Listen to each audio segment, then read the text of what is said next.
What it do? What it do? Thankful Tuesday. What it do?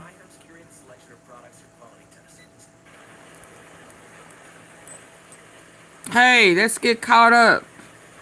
Let's hear this. More madness, more mayhem, more madness, more mayhem. The dots are connecting. A lot. Dang, I hope I don't forgot what order I was supposed to be in, because a lot is going on. A lot has went down, and the dots are connecting. It's all full circle, Bible. When I say it's all full circle, it's all full circle. Oh, so let's hop on in. Let's hear what he got to say. It's a couple of places I need to go before I get to Candace. I think earlier today I had some stuff tied together, but I done some things since then, and Lord in heaven knows. Oh wow. Let's hear what he got to say. Trump in trouble. You know they leaving him out. He played too much. I don't know if it's on purpose or not. I don't know if it's, yeah, I don't know if he just really off the wall with it. Is this a Bibi Netanyahu thing? Are they protecting each other? How you gonna close down them? How you bogarting traffic? I don't know. Let's hop on in there, y'all. Come on in, hitting the like button. Let's go. Furious world leaders are cutting Donald Trump out of the key alliances right now that are forming across the world. You have French President Emmanuel Macron announcing an alliance of nations to They having bring whole stability to the alliances, Middle God. East Man, I was as whole the United States leaving Trump security umbrella out. They has. meeting and leaving his butt out. You understand? They're leaving Trump out. Let's Furious go. world leaders are cutting Donald Trump out of the key alliances right now that are forming across the world. You have French President Emmanuel Macron announcing an alliance of nations to bring stability to the Middle East as the United States security umbrella has collapsed. You have in China right now both the Crown Prince of Abu Dhabi from the United Arab Emirates, as well as the Prime Minister of Spain. They're both in China, separately meeting with Xi Jinping, talking about a new security umbrella in the Middle East and internationally, with China as the main superpower. And you have China's Xi Jinping saying a more robust and comprehensive strategic partnership between China and the Arab world must be built. And China's Xi Jinping told Abu Dhabi's Crown Prince that amid choices between peace and war and unity and confrontation, coordination must be strengthened. And he also said that the world is undergoing unprecedented changes. What that means is it's not so subtle code for China will be the new superpower, bringing stability to the region as the United States has collapsed under Donald Trump and his despicable regime. Trump is weak, Xi Jinping saying we are strong and we are going to build a new security umbrella. But it's not just what's coming out of China, what's coming out of French President Emmanuel Macron. You also have right now President Zelensky of Ukraine talking about Ukraine's leadership in the Middle East and how it is building security umbrellas there, and how Zelensky met with the leaders of Middle East nations who really need Ukraine's cutting-edge military technology that Ukraine has pioneered after Russia invaded it. And in fact, Zelensky told an incredible story yesterday about how using purely robotics in a robotic army built by Ukraine, they were able to make significant advances against Russia, saving tens of thousands of Ukrainian lives and obliterating Russian mercenaries and Russian soldiers. and Zelensky saying, we made deals with Arab nations that I guess were once allied with the United States, or I guess they still are in name only, to provide real, durable, nimble protection right there. Then, of course, you have the big victory of Peter Magyar in Hungary with his Tisza party, beating Viktor Orban's Fidesz party. Viktor Orban, Putin's puppet, out. Peter Magyar in, and talking about a much more robust security alliance with Europe. Should also be noted, Spain announced the opening of its embassy, or reopening of it, in Tehran, in Iran, strengthening ties there. And of course, we've seen Pope Leo XIV continuing to stand up against Donald Trump and Trump's despicable regime. And in response to all of the attacks directed at Pope Leo XIV by Donald Trump aboard the papal jet yesterday, Pope Leo XIV said, I'm not intimidated. I don't even think twice about the ridiculous things that Donald Trump says about me.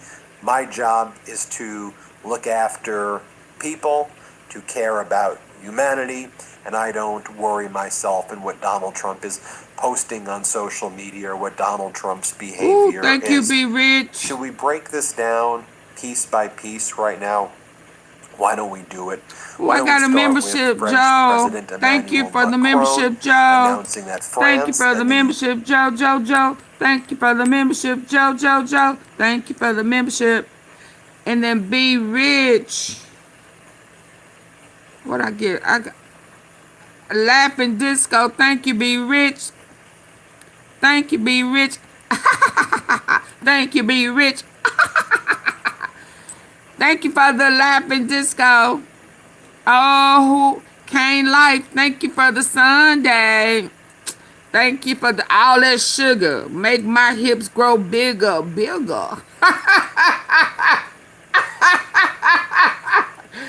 Don't make me freestyle. Okay, what we got? What we got? Oh my goodness. You sent me marshmallows. Ooh, marshmallow. Ooh. I'm so mellow. Marshmallow. Keep me mellow. Woo! Thank y'all. I tried it, didn't I? I tried it. Thank you. I greatly appreciate it. Got me trying to freestyle.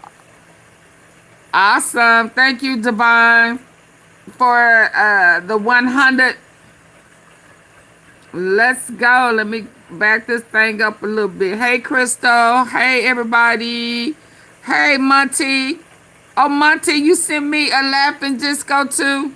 Dang, what can I? What?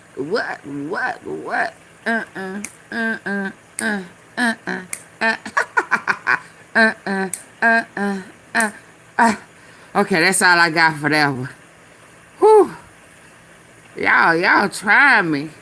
Okay, let's go. If I missed you, I'm sorry. Hey, Terry. Hi, Terry. Who else I missed? Hey. Ain't gonna, what's that? No more with no big fat woman. Thumbs up, thank you. Let's finish this off, because I gotta get to it. Let's get to it. Oh, they talking about the Pope now. I wasn't even paying no attention. Okay, let's go. Aboard the papal jet yesterday, Pope Leo XIV said, I'm not intimidated. I don't even think twice about the ridiculous things that Donald Trump says about me.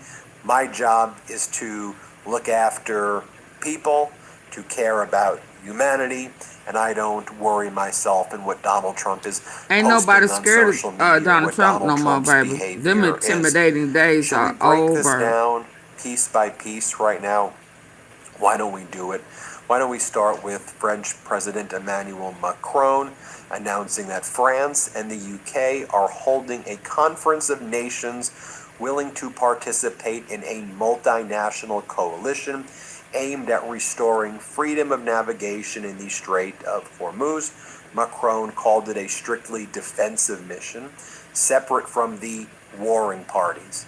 In other words, Donald, you're fired. Hey, Samantha. Donald, you are not invited to this coalition. They are not This is going to inviting be a him. coalition They are that definitely leaving him looks out. out for each other and doesn't do whatever the hell that Donald Trump is doing right now. Okay? Take a look right here as the Abu Dhabi Crown Prince Khalid bin Zayed is arriving in China. An incredible state visit right there. And as I mentioned, China's Xi Jinping's talking about durable relationships, strong relationships to provide actual stability in the Middle East. In no subtle terms, Xi Jinping is saying, see you later, Donald Trump. The American security umbrella is over right now. Your days are numbered. And as we reported earlier today, those Chinese vessels, those Chinese tankers, saying, okay, Donald, nice little blockade you got there, Donald, but we're just going to go right through your blockade. See you later, Donald, you weak thing, you weak creature. Oh, he's a weak Prime Minister, I'm not sure what impression that was supposed to be, but sorry you had to hear that. Prime Minister Pedro Sanchez of Spain, also in China, and it's not a coincidence you have these world leaders visiting China. China's sat back, let the United States make mistakes. Don't get in the way of your enemy when they're making mistakes and they're crushing themselves. And they're like, okay, new superpower has emerged. That's basically what's happening. Prime Minister Sanchez says, today I visited together an exhibition in these China areas with the most innovative They are really products moving on without him. from these companies. I conveyed to him that Spain offers competitive industrial and logistic ecosystems for high-level technology cooperation projects between Chinese and Spanish companies. We have talent, reliability, and future opportunities. And then Prime Minister Sanchez says, Europe may seem small on a map, but its weight is decisive, and its unity is a guarantee of stability and prosperity in the world. A world that cannot be understood without China. If in the past China and Europe knew how to prosper together, there is no reason to do so again. We are called to understand each other. He also posted the following as well in support of Pope Leo XIV. He who sows winds reaps tempests. While some sow the world with wars, Leo XIV sows peace. Thank you, with Monty, for bravery coming and in, hitting the courage. like button. It will be an honor to receive him in Spain in a few weeks.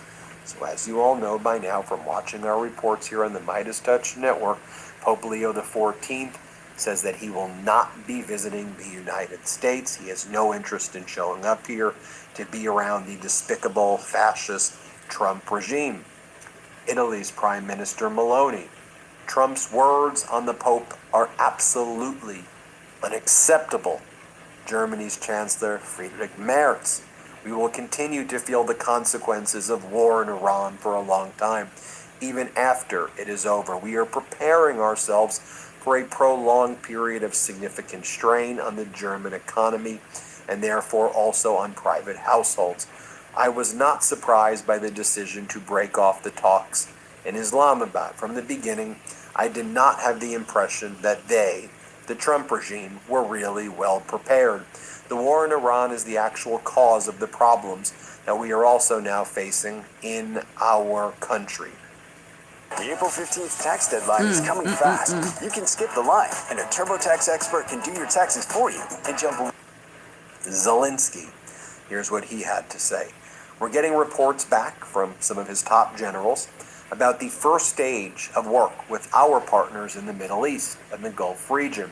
Importantly, Ukraine's military expertise is recognized, and the combat experience of our warriors is becoming a strong component of partners' defense. Every nation deserves security, and we are ready to provide prompt and effective support to those who support our state and independence. This applies to protection against attack drones and other UAV types in the air, as well as to addressing maritime security tasks.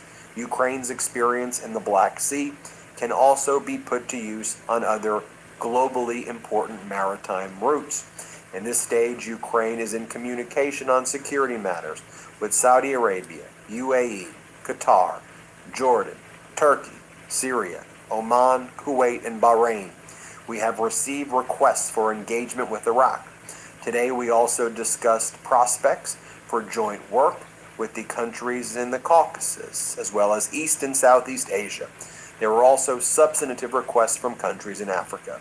We are preparing the basis for deeper security agreements in Europe as well. We expect to achieve results this very week. I have instructed the Secretary of the National Security and Defense Council of Ukraine to finalize drafts of several new security agreements and prepare them for signing. Glory to Ukraine. Just think about it. This is the guy in the country that Donald Trump is attacking. You know why? Because Donald Trump says he loves being around losers. He hates being around strong people. That's why he's so scared and intimidated by Zelensky. Yesterday, Zelensky also announced, for the first time in the war, an enemy position in Russia was captured entirely by ground robotic systems and drones without any infantry. A robot entered the most dangerous zones instead of a soldier and took the positions. The future is here on the battlefield, and Ukraine is creating it. These are our ground robotic systems. For the first time in this war's history, the enemy position was completely taken out. 22,000 Ukrainian lives were likely saved by this important mission right here using robotics. And then I'll play for you this clip right here as Zelensky talks about these defensive military alliances, and he explains how they should be organized. He says, look, Donald Trump keeps whining about leaving NATO. Bye-bye, Donald. Bye-bye, Donald. Bye-bye. Because here's what we will do. Shoot, fly, don't bother me. Ukraine, Turkey, Norway, Wow. UK. If we assemble that, there will not be any military alliance stronger. You hear that, Donald? Who has the cards now? Here's what Zelensky says. Let's play it. And if the United States really thinks about how to withdraw from the NATO, what we heard from officials, even officials publicly, that they think about it, all the security in Europe will base only on EU. So we want, for example, you will understand me, we want to be a part of EU, and we will be, I'm sure. But I think that for today, EU is in such a situation when they need some countries. UK, Ukraine, Turkey, Norway. There are different questions to each of these countries, according to the laws, internal questions, and etc. But there are 4 strong countries, which are part of Europe, and these countries, Hey, Esther. between us, UK, Ukraine, and Turkey, this is the army which will be stronger than the army of Russia. That is the answer. There you have it, folks. And wow. When I report this news, I just reflect as I'm delivering it sometimes. I don't think this type of information is really out there on American media or any television news network at all. This is the type please of hit the stuff like we button. need to be following and seeing.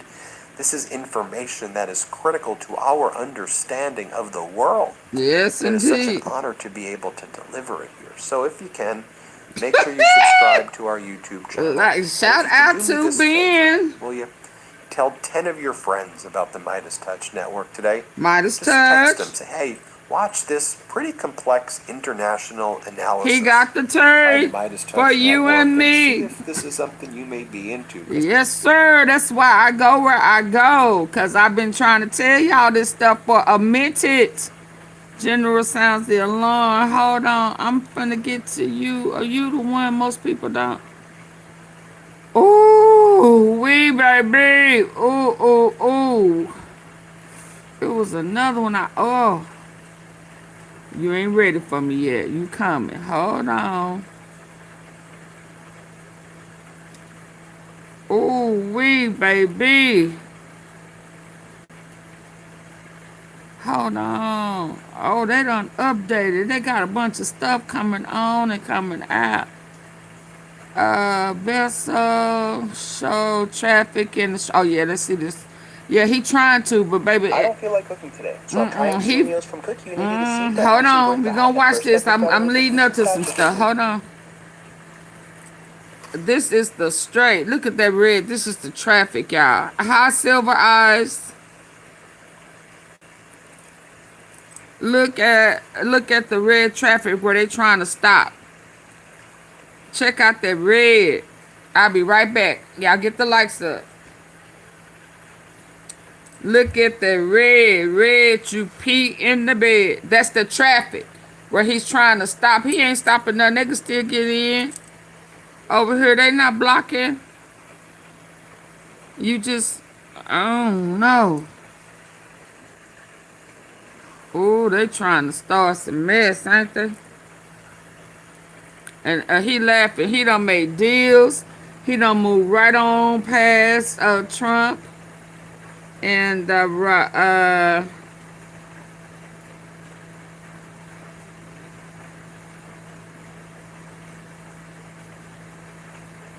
trying to see if that's the one I was watching earlier. Hold on. Donald Trump decided to gamble. Yeah, you studied long. You studied wrong. Donald Trump decided to gamble that a U.S. blockade of the Strait of Hormuz would be worth all of its economic and military, diplomatic, and security risk to try to put some pressure on Iran, but already there are signs of trouble. According to the Wall Street Journal, Arab officials say Saudi Arabia is pressing the United States to drop its blockade and return to the negotiating table, fearing Trump's move to close it off could lead Iran to escalate and disrupt other important shipping routes. Meanwhile, the blockade isn't even working to prevent Iran from crossing the Strait of Hormuz because, again, as the Wall Street Journal is reporting, quote, Iran is using a shadow fleet of ships that employ various methods to avoid detection.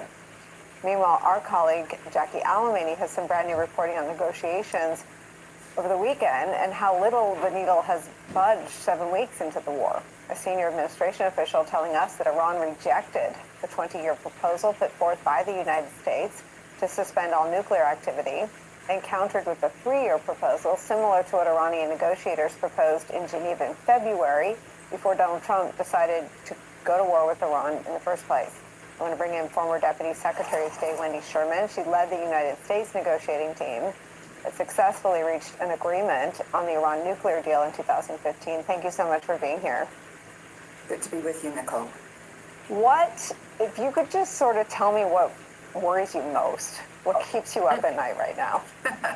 Oh my goodness, the list is pretty long. But I would say two things. One, that the Trump administration doesn't realize they could get a deal, but it means actually digging in, bringing experts, putting in the time, putting in the work. It's really quite crucial. The second thing, maybe there are three things. Thank you for helping me reach my goal. The blockade is exactly what the Saudis ostensibly are worried about, which is if this goes on for a while, Iran will feel it has to take some action rather than just suffering more economic harm, which was Trump's intention here, was to create an economic cost for Iran. And if Iran feels like it's getting too tough, they will attack our allies and partners. They will get the Houthis to close down the port in the Red Sea. That's what the Saudis are worried about. And trying to smash the dollar. No, he want the land. Around all of this anyway. He want the land and the minerals. They want to steal, eat, and destroy. That's what the devil do. And they want to be able to attack. And Iran not attack back. Now really control everything. And as a result, at some point, they may decide that they must have a nuclear weapon to deter us and others. They haven't used one yet. If they decide to get a nuclear weapon, So then why are so you will several other assuming that they countries. are going to I do won't it now? name them, Because you but you know can that probably what guess y'all who they are are. planning on Several doing. other countries will want to get a nuclear weapon, and we'll be in a And let's real be bad clear, place. they sitting back and waiting.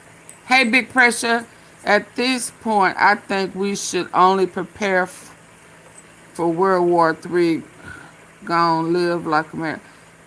I think we should only prepare for World War III. Well, you can't look at it like that. Bibi Netanyahu and Trump and them are planning to do something, and they want to make sure that Iran don't respond back what they. But why are they not concerned about the nuclear weapons that China have? That part, I mean, if it's about, no, because you are planning to do something to Iran. You're not planning on doing anything to China. And you want Iran to just lay down and take it. Take that, because that's what everybody else been doing.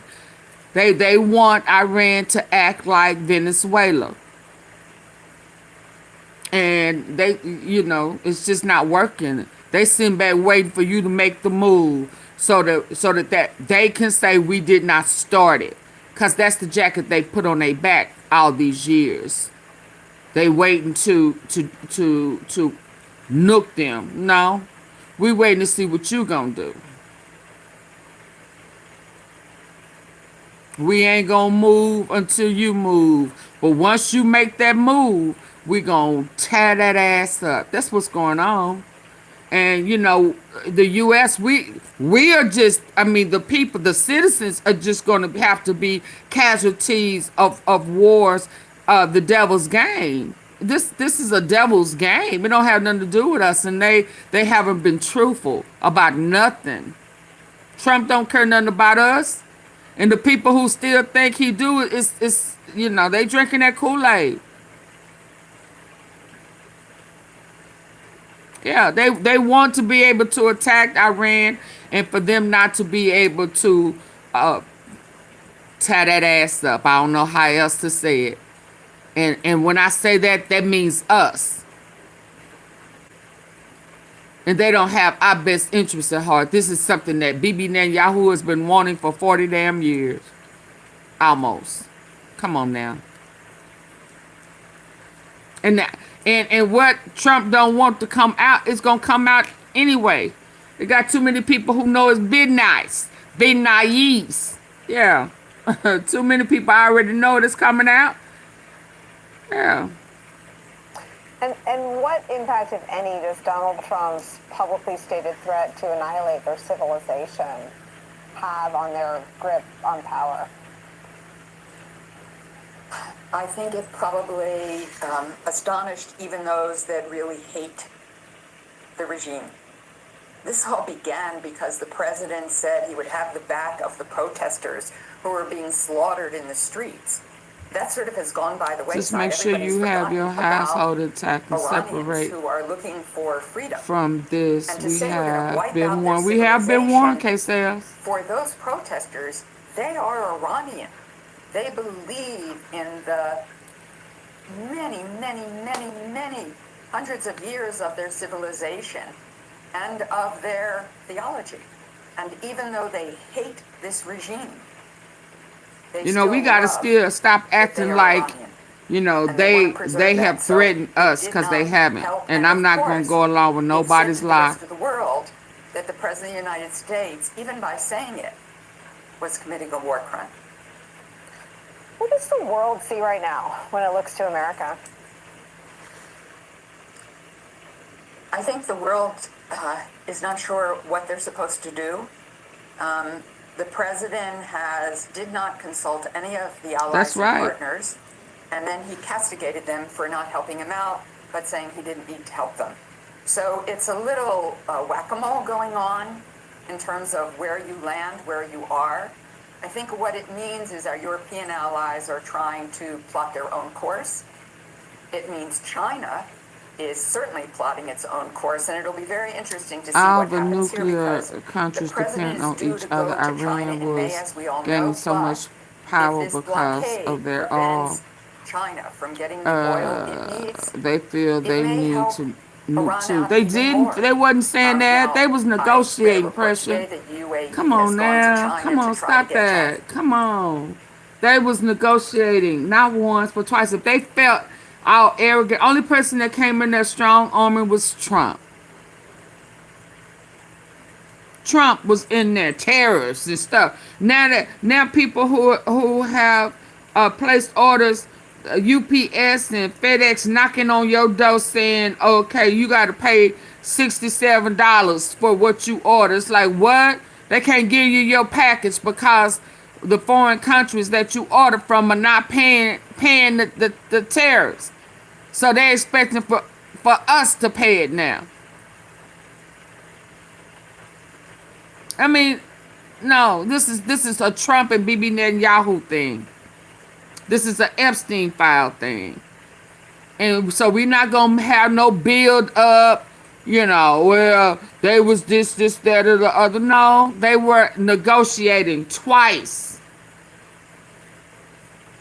And right here, what this guy right here say?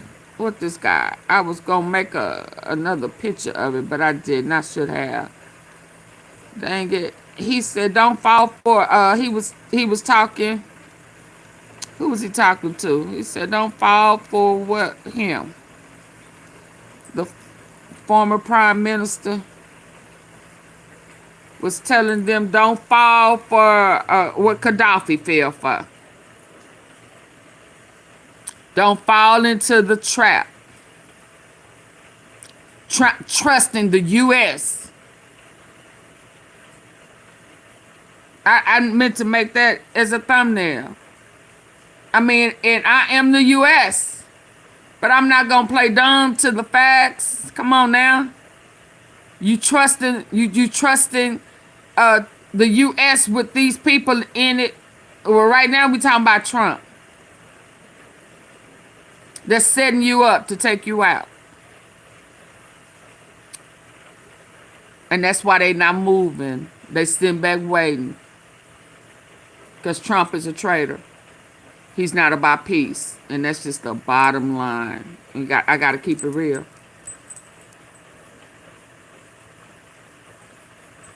Let's go. Y'all hit the like button. China from getting the oil it needs, it may help Iran out even more. Now, I read a report today that UAE has gone to China to try to get China to put pressure on Iran to end this nightmare. But they didn't choose this war. They didn't choose the United it. States of America chose this war. For and that puts us in a very strange Israel. position with the rest of the world. And I appreciate them not making up excuses. Not lying. I mean, this is our country, yes, but we can't lie. We can't just sit up here and move the goalposts and make it seem like, well, they had they've been having the capability. They had the capability when Obama created a reasonable, respectful deal. As soon as the clown got in office, he tore it up and replaced it with nothing. They've been having that capability. Yeah, but we don't want to take that chance because what we trying to do, we know that they gonna push it. Yeah, y'all want to steal, kill, and destroy without any retaliation. And Iran is saying no, because we didn't start this war. This is a Bibi Netanyahu war that your dumb ass just can't say no. And he stroked your ego, and you like a good ego stroke. And again, I'm going to say, it's going to be the Mossad that is really going to be the one that take him out. Now, they're going to blame Iran, but it's going to be the Mossad because he fell through. Yeah. They chose wrong when they said that he was the only one that will be able to push our cause through. So we're going to let him in the White House. We're going to let him back in there because he is the only one that's foul enough to do it. Nobody else is going to do it. So the Israelis put his ass back in the office. That's just the bottom line. So his hands are tied. That's why that hand, somebody done broke that hand, grabbed that hand. That's why it's always bandaged up on top of his sickness. Let's go. The United States of America chose this war, and that puts us in a very strange position with the rest Absolutely. of the world. We've tanked Done messed up all our friends and allies. All of them. For a country that's over there burning. And instead of helping us fight, they bombing Lebanon. Now they talking about peace talk. All that mess is crazy. Who backdooring who? Yeah. They gonna backdoor Trump. They gonna take his ass out. I showed y'all yesterday him being on the golf course with that man with that big bahooka.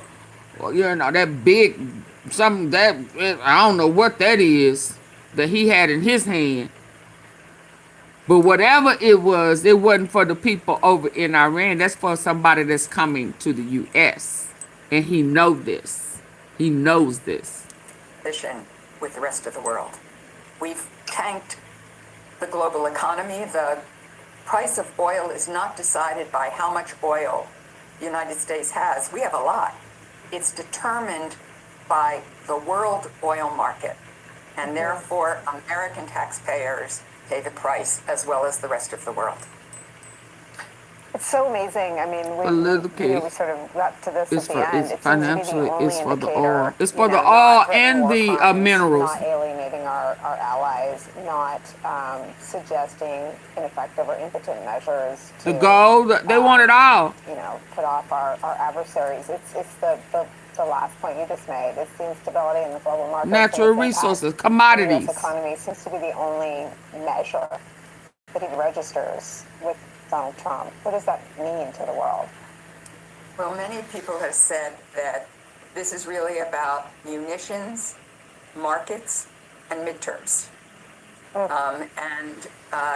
Munitions in terms of what's this doing to our defense capability, to the uranium, weapons we yeah, may that's need if there's another conflict, to the cost to our taxpayers, to the lives that's of minerals. 13 soldiers who have died, and what it means to everyday Americans Natural in terms resources. of costs to our farmers who can't get fertilizer except at a high price. Markets, the president certainly pays attention to what happens to the stock market and how he's doing. I'm not sure he cares about polls because, as you've pointed out, they're pretty bad. And midterms, which certainly are having an impact as more and more races are seeing to sort of trend toward Democrats. And once the House is controlled by Democrats, that's going to create some accountability for President Trump. He operates in a totally different world than the last 50 years of the international rules-based order. And the world is trying to figure out whether they can survive in the world in which he operates. The good news is Hungarians just decided that that kind of an autocratic approach that Viktor Orban demonstrated flirting is not what they want to hold Oh, on I to wish their I could show democracy. y'all a picture, boy. And as your last panel discussed, But I ain't that's gonna what we do all it. have to decide. Meat hustling. He over there meat hustling. Rubbing on a man's leg. Flirting. He over there getting his flirt on. Dang, you pretty.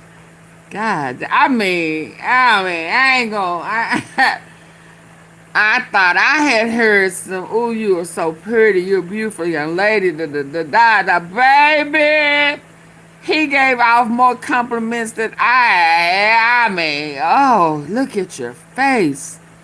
Your skin, you're too beautiful to be boxing. I mean, what?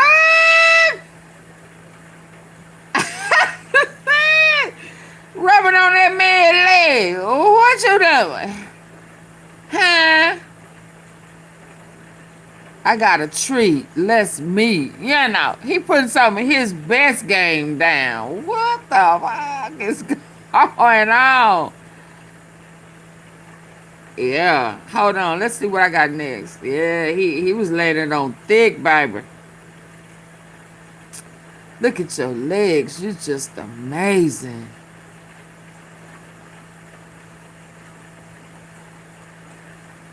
I can't. Well, he got banned. I played the band. He got banned. Let me remove some of this stuff. Hold on.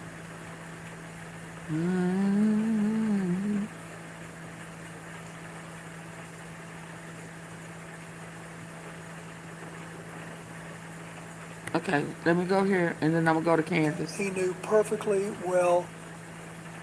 My coworkers thought I'd get fired for eating these gummies. Funny how I became the most productive. Groomed him, yeah. Look at you. You know, I've been around long enough. God, like he wanted to stroke his face. Dang, you got beautiful skin. You know, he was just like he was for to lay that shit on thick.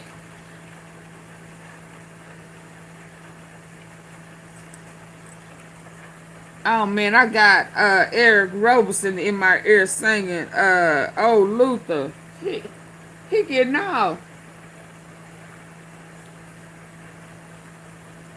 Shout out to Eric Roberson. I love him. Hold on, y'all. I gotta let y'all hear this before we listen to the president. Y'all get the likes up. I'm finna let y'all hear Eric Roberson. He over here jamming. It says, JD, that bad news is that you have not reached agreement. Oh, yeah. He knew you weren't going to reach an agreement. He's stalling. He want them Epstein files to go away. They are not going nowhere, boo-boo. I don't care what we used to let you do. We are not doing that anymore. Come on, Eric. Say that, man.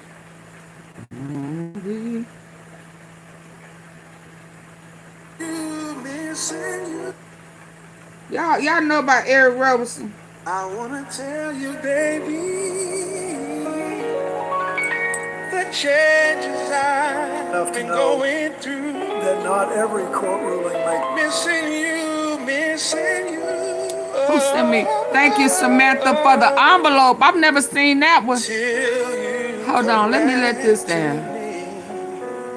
I don't know what I'm gonna do. You better sing that.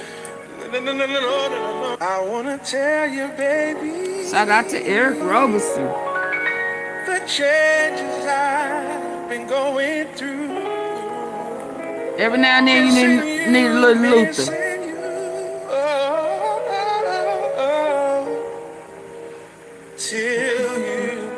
My bad. I'm not sure if I greeted you. I don't know what I'm gonna do. We just need a little crooning every now and again. It's all about the Epstein files, and it ain't going nowhere. He gonna start a war, and it's still gonna be here.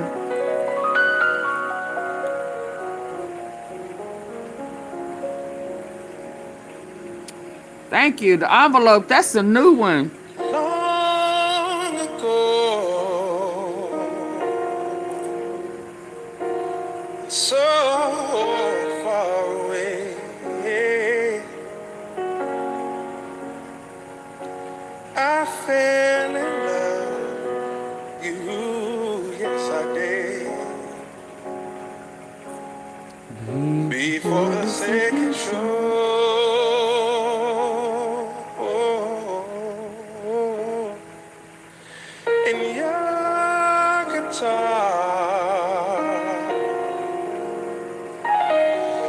You sound so sweet and clear,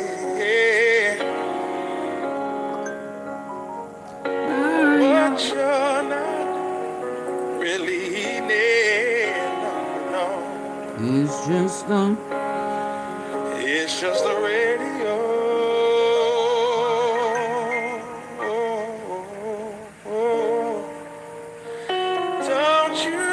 Y'all want me to keep playing it? What y'all want me to do? Y'all want me to get on back to Uncle Bill? Or is this all right? Y'all all right? Y'all all right? With a little crooning? Hey, what? What? Big Thank you. Thank you. Sing that song. Okay. Okay. Thank you, Big Pressure. You told me you love me, baby. You said you'll be coming back this way again, baby. You're welcome, Dorothy. Baby, baby, baby, oh, baby. I love you. I really do.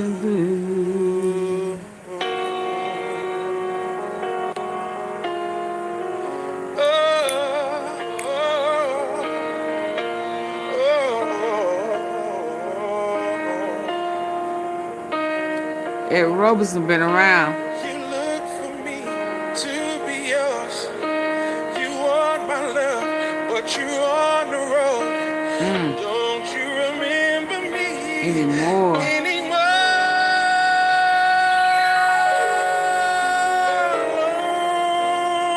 Lonely days.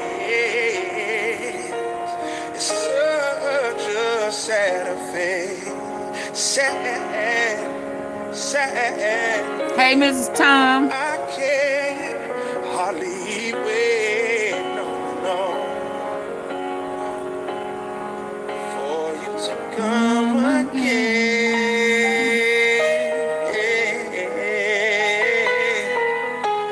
And what to say to make you come again. Oh, honey, won't you come on home to me again? I wanna be right where you are. Don't you remember you told me you love me, baby? Yes. You said you'd be coming back this way again, babe. Baby, baby, baby, ooh, oh, baby. I miss Luther too. I love you. I really do.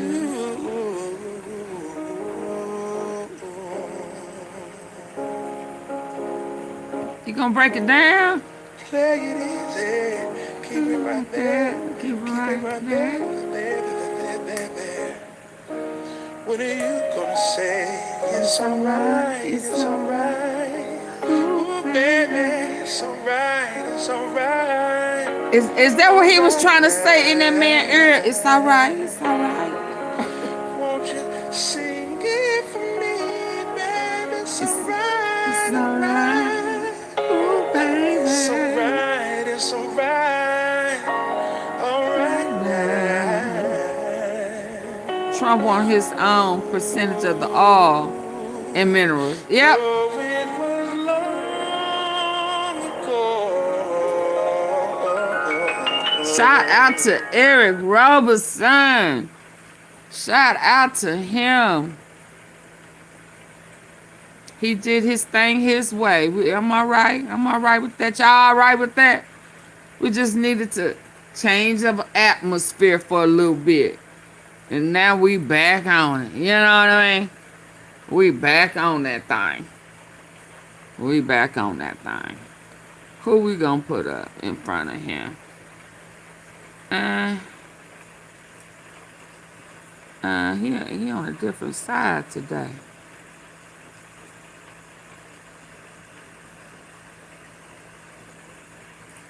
Let's just put him like this. Y'all ready? Let's go. And after this, we going to Candace because I got another live set up. Let's go. You know, I've been around long enough to know that not every court ruling makes history.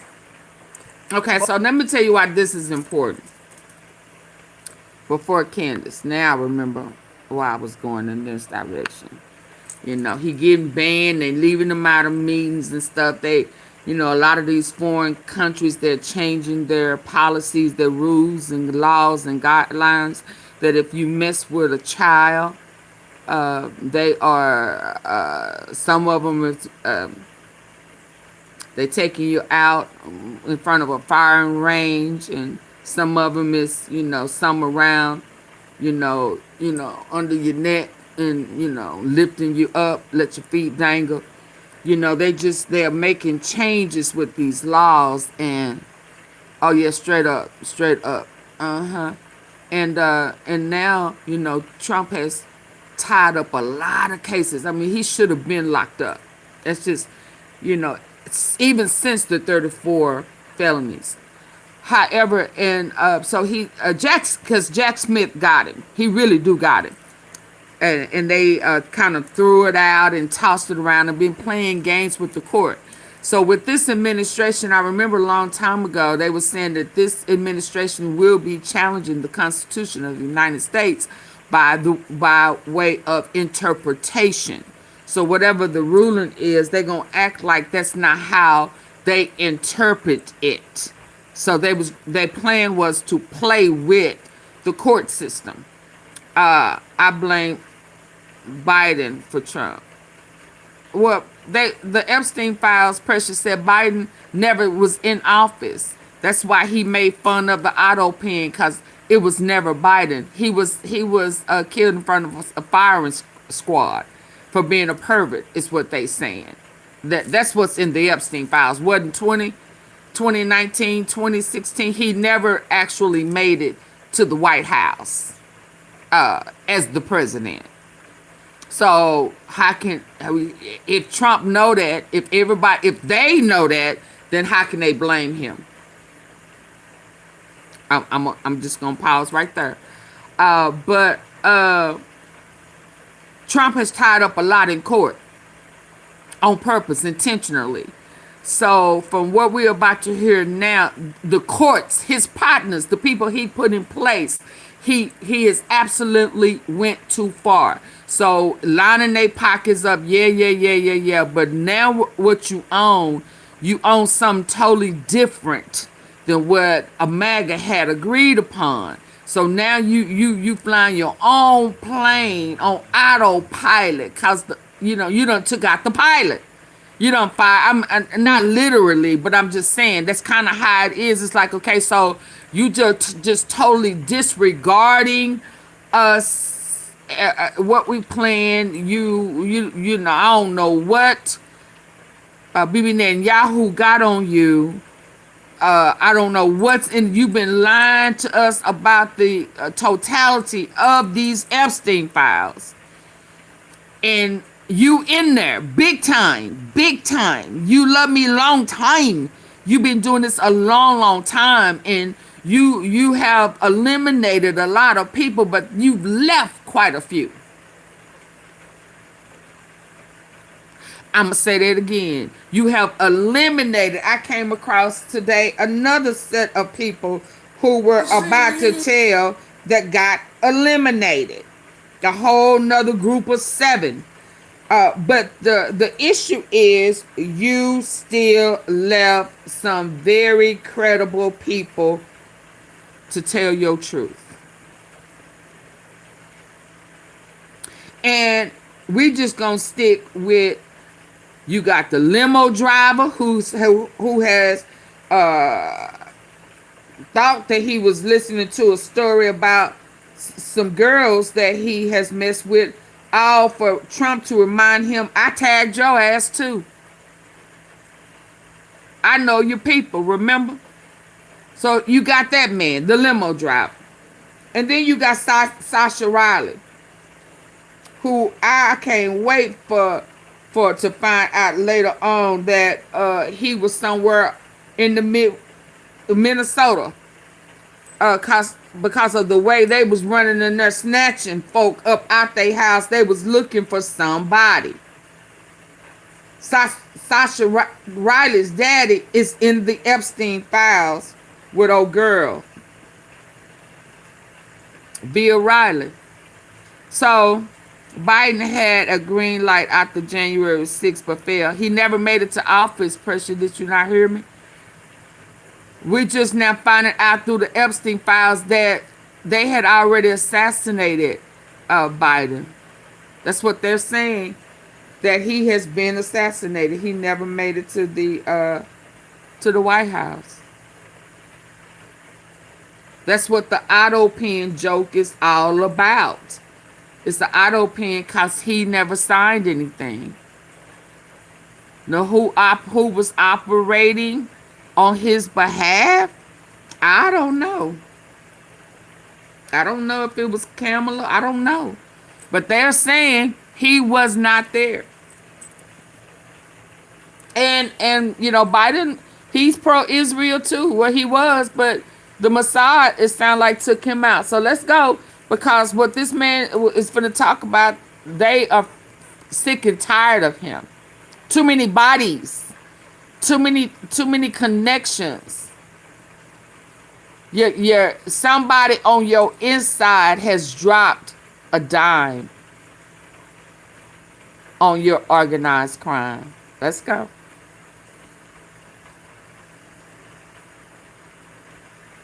Most of them don't even make the evening news. Oh, let me go back. I'm sorry. You know, I've been around long enough to know that not every court ruling makes history. Most of them don't even make the evening news.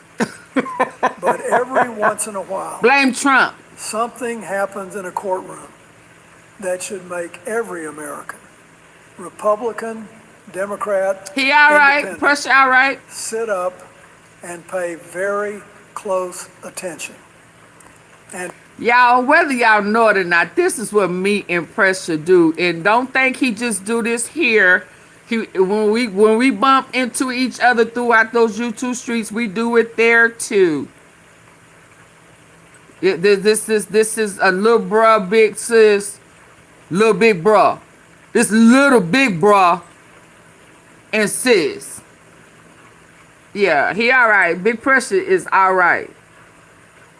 Let's start over. He do this on. He's a troll. He's a trolling little bra. That's it. But in all fairness, Pressure, Big Pressure, I have to give him his credit. Him challenging me got me here. Yeah. We squabbled, but I respect him enough to either do my homework or watch with my good eye. Because we got to say, with the Charlie Kirk that brought us thus far, it's because Big Pressure, I don't know if he was trolling or playing or whatever, but we got to pay homage to him. You know, his tactics, it worked this time for Auntie Fee. Keeping you on your toes. Yeah. So I you know, I got to give him his credit, and this is what he does. And you know, it just so happened to, made me pay very close attention. Let's go. I'm gonna play it this time, y'all. I promise. I just don't want y'all to think Pressure do get a little special privilege. He is special. Max to the boogie. Max to the boogie. Max to the boogie. Max to the boogie. Everybody been getting a song. Pressure, you didn't get a song. Keep it 100. I'm gonna keep it 100. You know, I've been around long enough to know everybody got a song in there. Every court ruling makes history. With their support. Let's go. Most of them don't even make the evening. You know, I've been around long enough to know that not every court ruling makes history. Most of them don't even make the evening news. But every once in a while, something happens in a courtroom that should make every American, Republican, Democrat, Independent, sit up and pay very close attention. And today is one of them days. April the 14th, 2026 is one of those days. Now look, this isn't about who won a legal argument. It's not even really about Judge James Boasberg or President Trump, though both of their names are all over the headlines tonight. This is about something much more fundamental than any one person. This is about whether the courts of the United States still have the power to hold the president accountable when a court order gets defied. That's the question. And after what happened today, I'm not sure the answer is as clear as it used to be. A federal appeals court, the D.C. Circuit, just issued a rare and extraordinary order telling Judge Boasberg, the chief judge of the federal district court in Washington, to shut down his criminal contempt investigation into the Trump administration. 2 judges said he abused his discretion. Ooh. One judge said the ruling would echo through every courtroom in America for years to come. And we'll come back to whether the courts of the United States still have the power to hold the president accountable when a court order gets defied. That's the question. And after what happened today, I'm not sure the answer is as clear as it used to be. A federal appeals court, the D.C. Circuit, just issued a rare and extraordinary order telling Judge Boasberg, the chief judge of the federal district court in Washington, to shut down his criminal contempt investigation into the Trump administration. But I pray every 2 judges said he abused his discretion. One judge said the ruling would echo through every courtroom in America for years to come. And we'll come back to why that matters for every single one of you, not just the lawyers, in a moment. Let me tell you something. When I was in the White House, there were plenty of times I disagreed with what a judge said. Where you at, Max? Plenty. But I understood that my disagreement I had to take everybody's mod stick to ignore before. the order. Let me give back a mod That's stick. the deal. That's the arrangement we've had in this country since the founding. And today, I'm worried that arrangement Max, you still here? just got a little weaker. Now, to understand what happened today, you've got to understand how we got here. And this story starts back in March of 2025, when the Trump administration did something genuinely unprecedented. They reached back into the history books, way back to 1798, and pulled out a law called the Alien Enemies Act. Now, this is a wartime statute. It was written when John Adams was president and America was worried about a war with France. It has been used exactly 3 times in our history. The War of 1812, World War I, and World War II. It was never designed for peacetime immigration enforcement. But the Trump administration invoked it to summarily deport over 200 Venezuelan men to El Salvador. Not to Venezuela, to El Salvador, to a mega prison called Seco, which international observers have called one of the harshest detention facilities I'm getting order some coconut Judge milk James Boasberg powder, coconut milk powder. Wait a minute. He issued an order, a temporary restraining order, telling the government to stop. Turn the planes around. Don't remove these men. And here's where the whole thing falls apart. The administration kept going. 2 plane loads of men who were covered by that order were sent to El Salvador anyway. Former Homeland Security Secretary Kristi Noem reportedly gave the order to continue. Now, those men were eventually released last summer as part of a prisoner swap with Venezuela, which raises the real question. If they could be swapped out months later, was the original urgency even real? I'll let you sit with that one. But the legal fight over whether the administration broke the law by defying that order, that fight has been going on for over a year. Yep. And today, an appeals court said it's over. Let me walk you through what actually happened in this ruling, because the details matter and they're not simple. How does Aero Band Pocket Drum actually sound? Drum teacher Crystal will demo for you. There you go, Max. Miss Tom had me taking everybody's mod stick so we could figure out what happened to her. Sorry. Max, I forgot. Bill sounded like him living in his last days. Yeah, but he telling us the truth. He keeping us informed. It's much truth as we gonna get right now. Because a lot of people, you know, didn't know that he was tying up the courts. He was supposed to have been locked up. Houses and Trump Towers was supposed to, Mar-a-Lago and Trump Towers was supposed to already been taken away and sold. I need a diet and recipe to fight information. Max, tell him I can send him a whole bunch of stuff to help you with that information. Yeah. Did I take my oregano? Oh yeah, I'll send it to you, Pressure. All of oregano. I actually ordered me some aged garlic.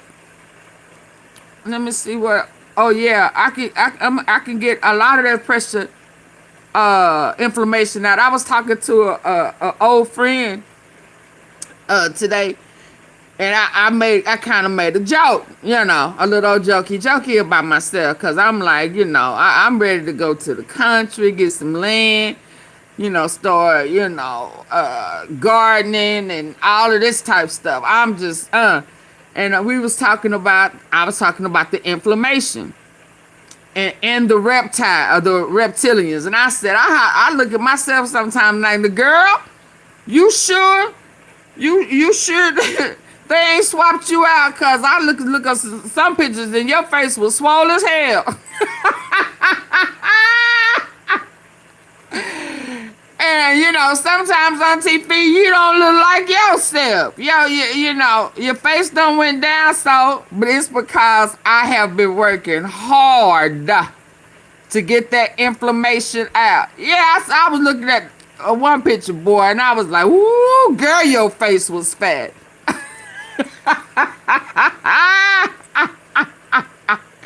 So yeah, Pressure, I'll send you some about that to get that inflammation out your body. I Big Pressure. Yeah, I be sending Max be like, girl, stop sending me stuff. Room Shacker, Auntie Fate. Detox, get them parasites out your body. So trust me, I will send you some stuff. All right, I can't smoke. They use. Oh, okay, yeah. It's a bunch of natural stuff you can take. I'm down a lot since January. Yeah, I'll send you a cocktail. Pressure, did you get that cocktail in your arm? Cause you got to get that out. But I'll catch you up on, and I'll send you some stuff. Big Pressure. Stay tuned. I got you. And here's where the whole thing falls apart. The administration kept going. 2 plane loads of men who were covered by that order were sent to El Salvador anyway. Former Homeland Security Secretary Kristi Noem reportedly gave the order to continue. Now, those men were eventually released last summer as part of a prisoner swap with Venezuela, which raises a real question. If they could be swapped out months later, was the original urgency even real?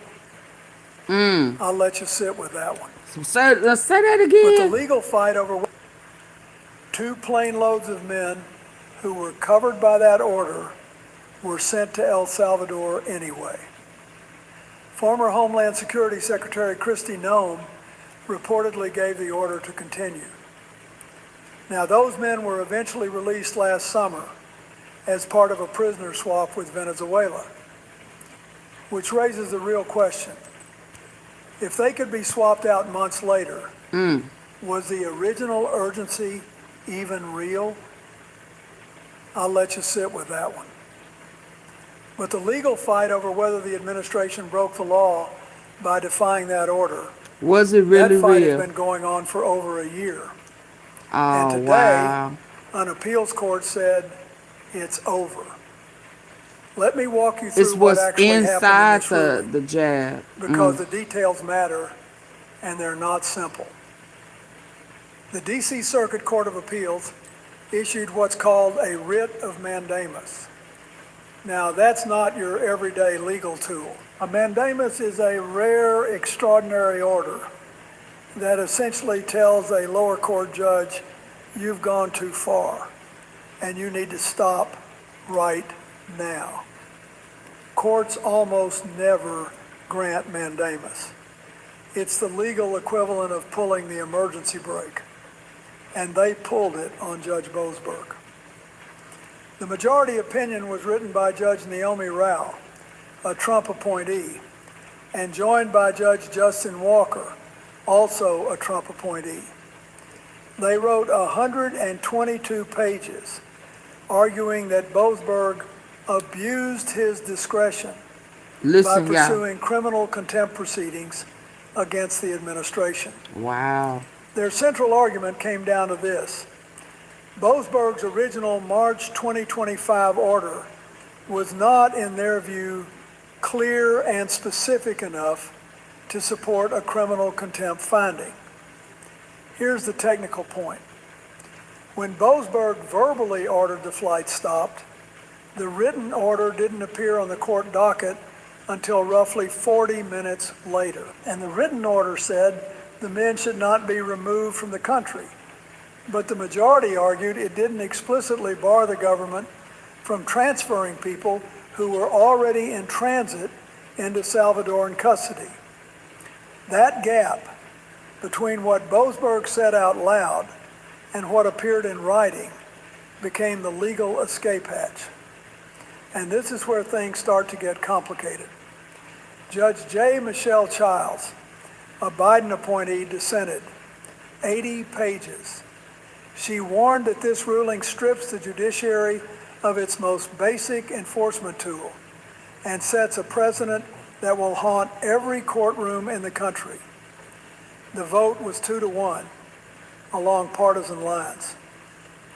Now let me shift from the legal architecture to the human decisions at the center of this, because courts don't operate in a vacuum.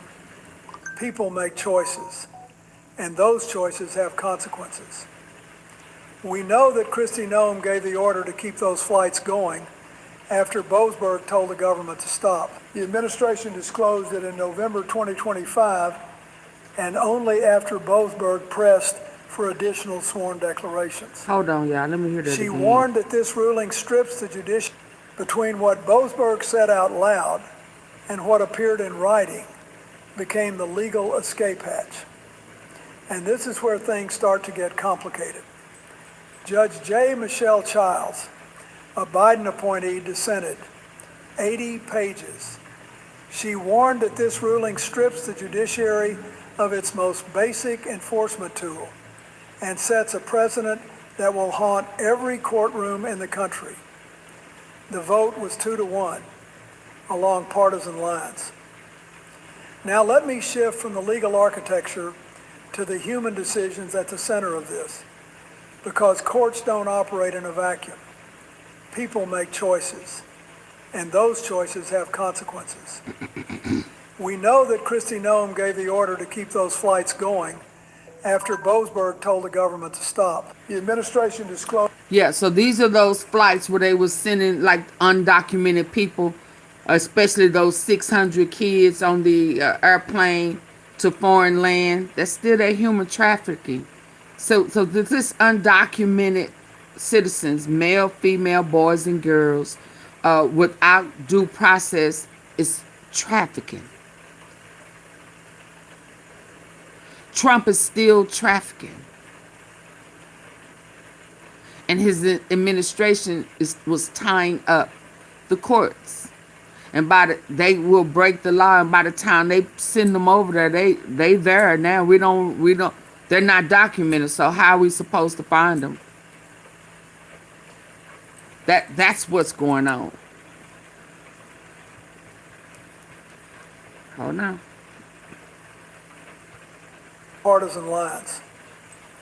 Now let me shift from the legal architecture to the human decisions at the center of this, because courts don't operate in a vacuum. People make choices, and those choices have consequences. We know that Kristi Noem gave the order to keep those flights going after Boasberg told the government to stop. The administration disclosed that in November 2025, and only after Boasberg pressed for additional sworn declarations. So the first question of accountability is straightforward. Who decided to proceed in the face of a federal court order, and why? But there's a second layer, and it's the one that troubles me even more. A Justice Department whistleblower named Erez Ruvini came forward with text messages showing that another DOJ attorney, Drew Ensign, told Judge Boasberg he didn't know whether flights were about to take off, when internal communications suggest he knew perfectly well they were. That's not a policy disagreement. If true, that's a government lawyer potentially misleading a federal judge. And Boasberg wanted to investigate that. He wanted to put officials under oath and get straight answers. Now, Acting Attorney General Todd Blanche celebrated today's ruling, calling Boasberg's inquiry a year-long campaign. Let me tell you something. Seeking the truth about whether your own lawyers misled a court is not a campaign. Yeah, hold on. It's the job of the judiciary. When I was president, if one of my Justice Department lawyers had been accused of being less than candid with a judge, I'd have wanted that investigated too. Not because I enjoy investigations, but because public trust in a federal judge. And Boasberg wanted to investigate that. He wanted to put officials under oath and get straight answers. Now, Acting Attorney General Todd Blanche celebrated today's ruling, calling Boasberg's inquiry a year-long campaign. Let me tell you something. Seeking the truth about whether your own lawyers misled a court is not a campaign. It's the job of the judiciary. When I was president, if one of my Justice Department lawyers had been accused of being less than candid with a judge, I'd have wanted that investigated too. Not because I enjoy investigations, but because public trust in the legal system depends on officers of the court telling the truth every single time. The appeals court just shut that inquiry down, and nobody's answered those questions. This is the part that keeps me up at night. Hold on, let me pause. Okay, so y'all, you saying it didn't work because you still got it. It was a decoy. It was designed to start the process of the reset for the New World Order, to see how we comply, to make people sick who have pre-existing sicknesses, to take them on out for depopulation. It really wasn't designed to offset or to fight. It was to fight a virus. So that part of it was a lie. But what they put into the jab is set to designate, or they can flip a switch to whatever they put in it that is lying dormant to come alive and create a sickness in you at any given time. Yeah, that's what it's about. So that's why I keep saying we got to detox. If you took that jab, you got to get it out. You got to get the spike protein out, because the spike protein, what they put in it is to eliminate you later. not to avoid a sickness. That's why people still got sick. So again, they played in our face. And right now that with these wars, that's why I tell people to get a solar generator, just in case that grid, get that chef life food to sustain us for a while, because they're gonna try that again. And it feels like to me on the cool, Iran trying to help us because they know that they playing in our face and they setting us up and they lying on Iran to make it seem like it is a threat when it's not. The threat really is our president. That's what's really going on. And that's a hard pill to swallow. Everything they've been doing has been a lie. And in all fairness, it did not start with Trump. It's just supposed to end with him, with a new world order. And that will leave whoever's left alive to be destitute. That's their plan. It's the job of the judiciary. When I was president, if one of my Justice Department lawyers had been accused of being less than candid with a judge, they are trying to help. That's why they're waiting. If they wanted to attack, they wouldn't have. If they wanted to attack us, they could just attack us. But they've been lied on for so many years. That's why they even put out about the business, about them trafficking minors on the military bases. That's why they blew up certain military bases. It's also said that where they did bomb in places and in foreign land is where Trump already has business deals set up. So it feels as if they are trying to protect it. I mean, there are some places that have already apologized to the U.S., to the citizens, because Trump is not operating on our behalf. This is not our war, but our guys are being unalived. And so, Bibi Netanyahu have our forces fighting the toughest war while he over there playing in Lebanon. If he's still alive. Judge, I'd have wanted that investigated too. Not because I enjoy investigations, but because public trust in the legal system depends on officers of the court telling the truth every single time. Y2K. Mm-hmm. The appeals court just shut that inquiry down, and nobody's answered those questions. This is the part that keeps me up at night, and I want you to understand why. Judge Childs wrote something in her dissent that I think every American should read. She said, I'm gonna send you what you need to do. The rule of law is an illusion, a theory that stands upon shifting sands. Now, that's not partisan rhetoric. That's a statement about how our system works at its most basic level. Courts issue orders. If those orders can be defied without consequence, if the executive branch can simply argue that the wording wasn't precise enough, and then invoke separation of powers to block any investigation, then what exactly is the court's authority worth? Let me put it in plain terms. They can attack us is through Imagine our your town weakness. passes an ordinance, That's why we need and the mayor to get decides out he doesn't the have to gov follow and it. put America first. And then, Absolutely. when the local court tries to find out why he didn't follow it, a higher court tells the And they're local saying, judge leave us to alone. sit down and stop asking questions. What kind of town is that? What kind of country is that? Now, I want to be fair. Judges can overreach. I've seen it. Separation of powers is a real principle, and there are legitimate questions about how far a court can go in investigating executive branch decision-making on national security. I understand that argument. But here's the honest truth.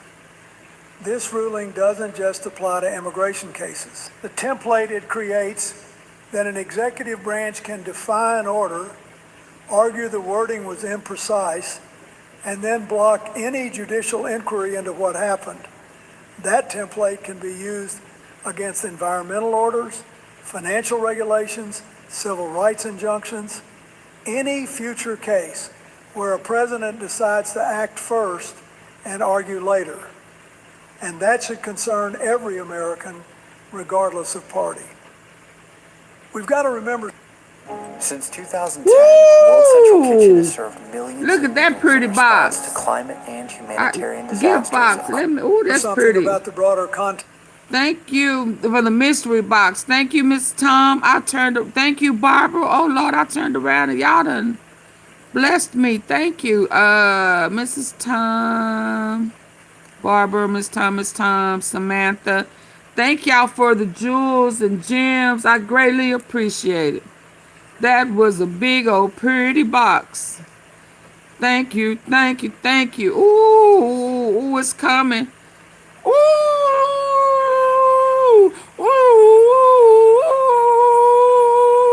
what was that? The howling wolf? The husky. Thank you for the husky. Ooh, that was a singing husky. Thank you. That was pretty. I hadn't seen that one before either. What judge he talking about? That got blasted. James Boasberg. Boasberg. Thank you, Miss Tom. I greatly appreciate it. I'm over here. What? Oh, the picnic basket. Thank you. Let's go have some lunch on me. Let's sit in the park and eat. Thank you. Oh, those are pretty. I've never seen those before. The husky, the picnic basket, and the mystery gift box. Thank you. I greatly appreciate. Oh, let me plug this up. Thank you. Oh, those are beautiful. Thank y'all. I really appreciate the love. Let me plug this up. I really appreciate it. Text here. Because this ruling didn't happen in isolation. Let me back up. Defy an order, argue the wording was imprecise. See, that's what I was talking about. Argue on interpretation. That's intentional. They came in. That slipped out a long time ago that they were going to argue, interpret. What's a girl power? Thank you, Samantha. I greatly appreciate it. So that was their whole plot and plan, was to come in and argue interpretation, to throw the court off, stall the court, and by the time it has its final ruling, you know, what they were trying to do or get done, time will be on their side. That was their whole plan coming in. But Pam Bondi got caught. And then they underestimated the Democrats. This time, they wasn't just going to sit down and take it. This time, they moved different. And they are getting a different outcome. Trump wished that they would go back to just being passive, being, you know, whatever, we'll go along to get along. And this time they're saying no. So when they move different, they're getting a different outcome. And they are beating them at their game. That's really what's happening right now. Y'all, please hit the like button. I really appreciate all the love and support I'm receiving. Let's go. Hi, But here's Tim. the honest truth.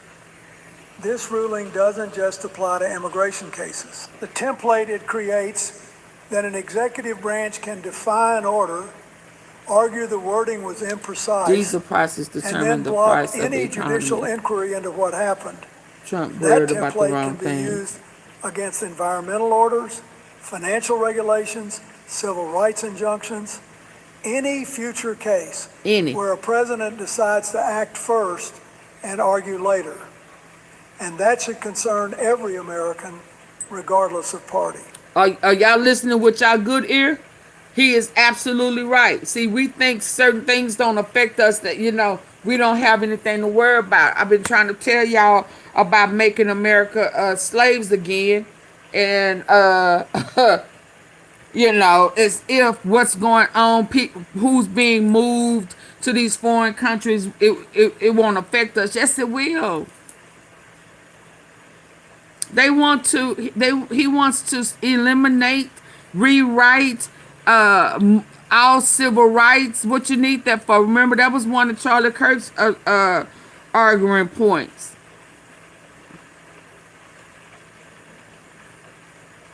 It do affect us in multiple ways. They playing with the elderly. They playing with our race of people other than the fake Jews, the Jew-gypsies. Yeah. The executive branch can defy an order, argue the wording was imprecise, and then block any judicial inquiry into what happened.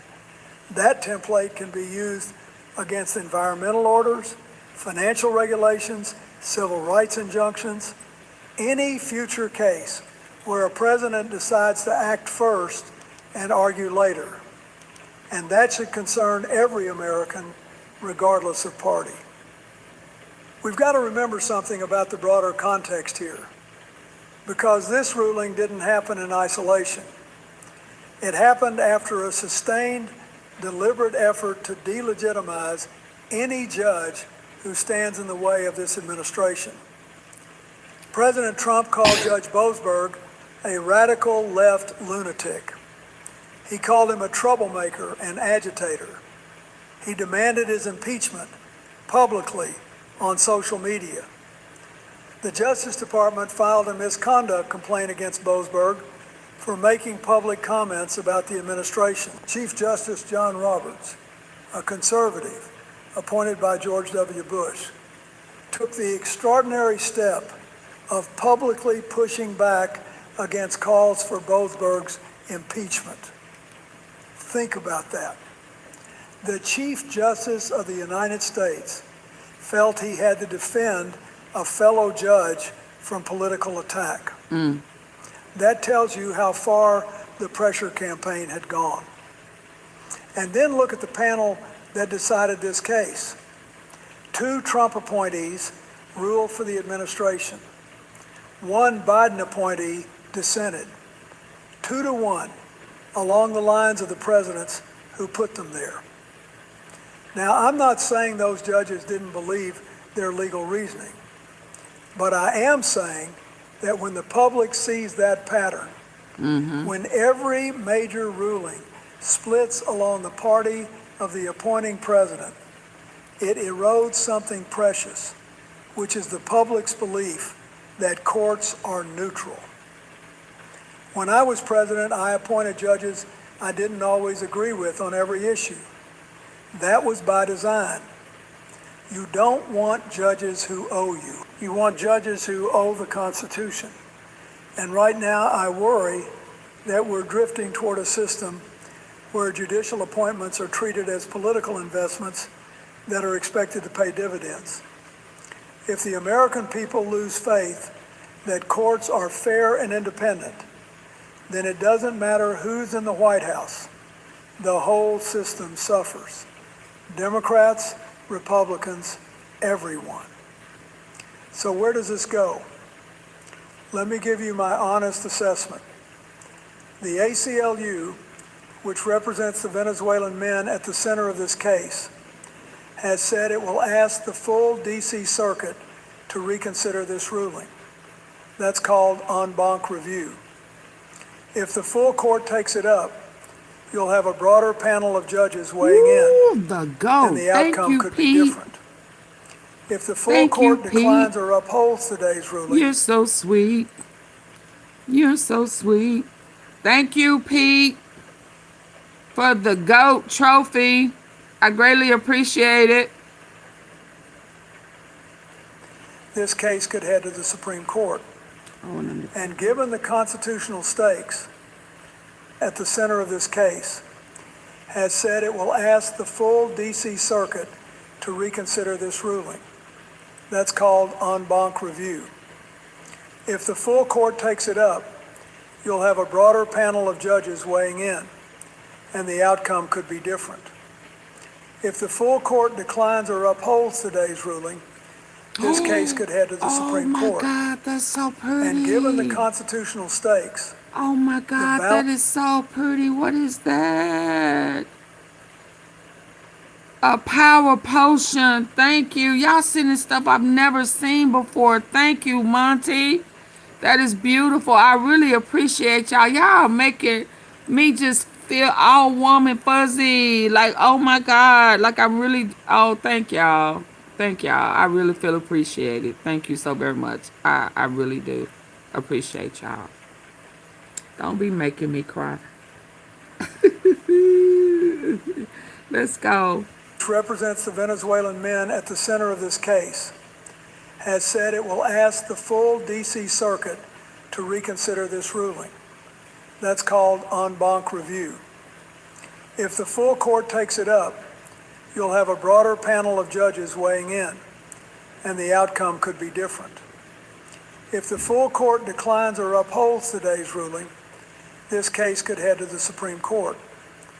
And given the constitutional stakes, the balance of power between the branches, I wouldn't be surprised if the justices want to have their say. But even if the legal fight continues, the practical damage may already be done. Future administrations, and I mean of either party, will cite this ruling when they want to resist judicial oversight. The next time a court issues an order that an executive branch doesn't like, the playbook is now written. Argue the order wasn't specific enough. Invoke separation of powers. Seek mandamus. And shut the inquiry down. And here's what worries me about that. Someday, a Democratic president will be in office, and Republicans will be on the other side of this equation. Thank you, Mrs. Tom. Thank you. And they will not be happy when the same arguments are used against them. There's also the chilling effect on whistleblowers. Erez Ravini came forward with evidence that a government lawyer... Who?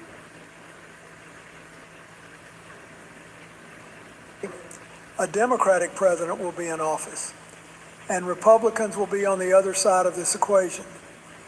And they will not be happy when the same arguments are used against them. All right, that's true. There's also the chilling effect on whistleblowers. Erez Ravini came forward with evidence that a government lawyer may have misled a federal judge. That took courage. Thank you, and the investigation that might have vindicated him, or at least gotten to the truth, has now been terminated. What message does that send to the next person inside government what is the name? who sees something wrong? Whistleblower. Separation of powers. Seek mandamus. And shut the inquiry down. And here's what worries me about that. Someday, a Democratic president will be in office, and Republicans will be on the other side of this equation. And they will not be happy when the same arguments are used against them. Much love to you, There's also the chilling Tim. effect on whistleblowers. Erez Ravini came forward with evidence that a government lawyer may have misled a federal judge. That took courage. And the investigation that might have vindicated him, or at least gotten to the truth, has now been terminated. What message does that send to the next person inside government who sees something wrong? It says, keep your mouth shut. And in a democracy, that's a dangerous message to send. Let me close with this, and I want to speak from the heart. I'm not here to tell you that Judge Boasberg got everything right. Judges are human beings. They make judgment calls, and sometimes those calls can be questioned. And I'm not going to pretend that the Trump administration doesn't have the right to pursue an aggressive immigration policy. They do. Elections have consequences, and the American people made a choice in 2024. I respect that. But here is the line that cannot be crossed in a democracy. You cannot defy a court order and then make sure nobody is allowed to ask you why. That's not governance. That's not strength.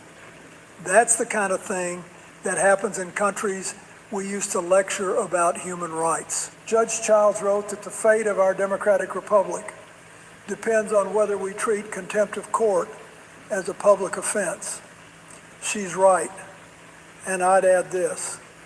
The fate of our republic depends on whether ordinary citizens, people like you watching this, decide that the rules apply to everyone, including the most powerful person in the country. Because democracy is not a machine that runs itself. It requires maintenance. It requires people who insist on the rules, even when it's inconvenient, even when their side is winning. So pay attention to judicial appointments. Hold every administration, mine included in retrospect, to the same standard. Demand that your government tells the truth to judges. And remember that the rule of law is only as strong as our collective willingness to enforce it. That's the honest truth.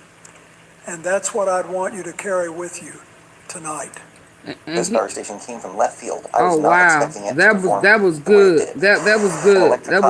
That was good tea. I mean that's keeping it REAL, and he's saying hold everybody accountable, holding everybody accountable, including himself. Yeah, I dig that. Let's move to Candace, cause we finna hear some stuff that kind of tied to that. Yeah. Shout out to Candace. Let me change that. Y'all come on, let's hit the like button. I appreciate all the love I have received. Let's go. I'm not going to stall. I'm not going to do none of that because y'all have showed up and showed out. I've seen things tonight I never seen before.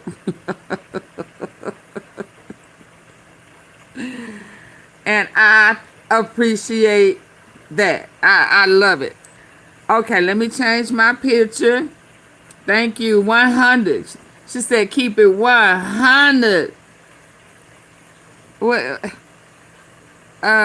party blower. Lord, me and my sounds. Thank you, Silver. I'm trying to make that thing go up in the air.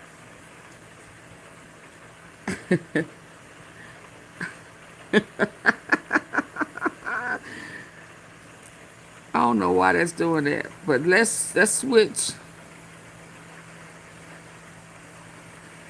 Another cool. That's a cool one too. I like it. Let me switch it. Let's switch this. Y'all ready? Y'all ready for she talking about that gun?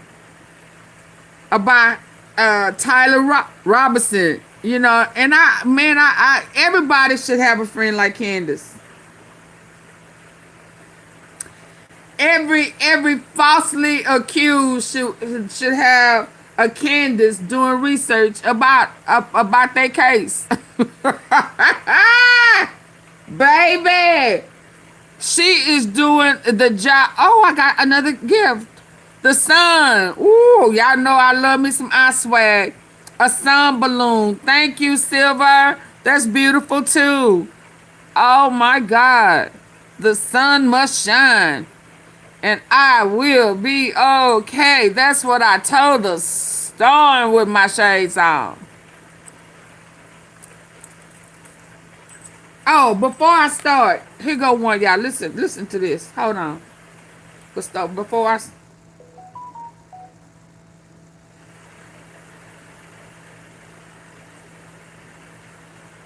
I don't know what message I just got. Let's go. If I don't have a check for $63, I can't get my packages? Correct. When did this start? Because I don't have checks, I only have a credit card. Can you take a credit card? I don't think. So I ordered something, and if I don't have a check for $63... This is what's coming. If I don't have a check for $63, I can't get my packages? Correct. When did this start? Because I don't have checks, I only have a credit card. Can you take a credit card? I don't think. So I ordered something, and if I don't have a check for $63, I can't receive it because of tariffs. This is wild. I know. It is wild, and I'm sorry. So what do you do with my packages? Because I would have to go to the bank, and I have to hold them for 3 days. Let me go see with my mom. You get 3 I can hold the packages. Thank you for the clutch. Hold on. Y'all see what's happening? Checks. So what do? I got to go get a check from the bank, and you'll come back tomorrow? Yeah. Get a certified check. Made out to you. Yeah.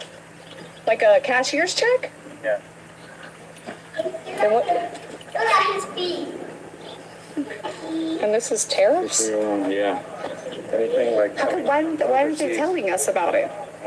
Kind of stuck. I hate even asking. Oh, Yeah, no, it's I not. can Is it? Yeah, it's annoying. No. So if I don't have a check for $63, I can't Mine get is my packages? moving. It's saying, When did this start? it's saying I don't 28, have checks. I only have a 09, credit card. 08, Can you take a credit 07, card? 06. So I ordered something, and if I don't have a check for $63, I can't receive it because of tariffs. This is That's wild. what. This is just what. Expect So what do this. you do with my packages? Expect this, y'all. Can I have Hold them for 3 days. I can hold them for 3 days. Hold on. I got another one for a minute. I can hold them for 3 days.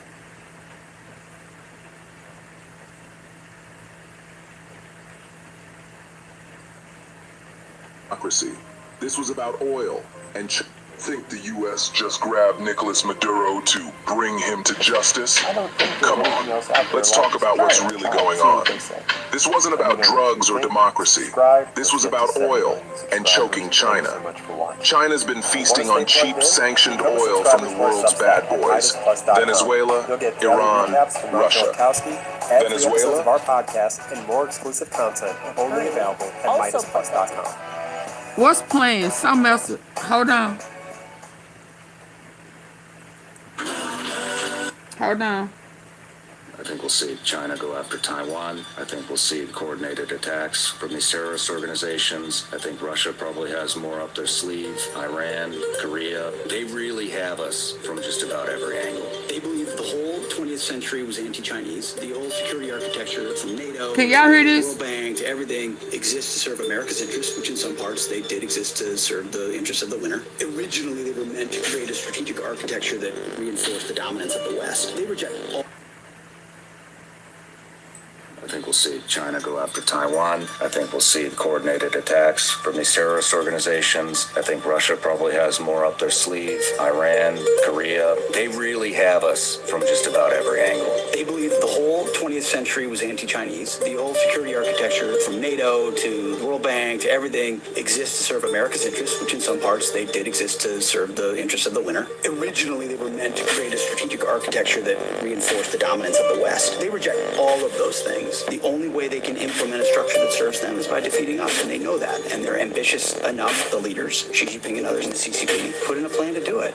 I think we'll see China go after Taiwan. I think we'll see... Hold on. Thank you. Oh, I thought I just reset it. Thank you, Natural. Hey, Natural in New Orleans. Thank you. Thank you, Miss Tom. Hold on. Let me get this. Y'all know once the last 36 hours.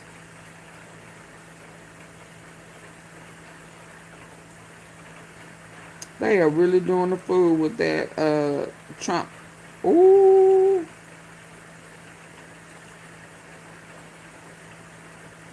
Acting like he Jesus. Hold on. That one, what was it? It's a no. I don't know what this one is saying. Hold on.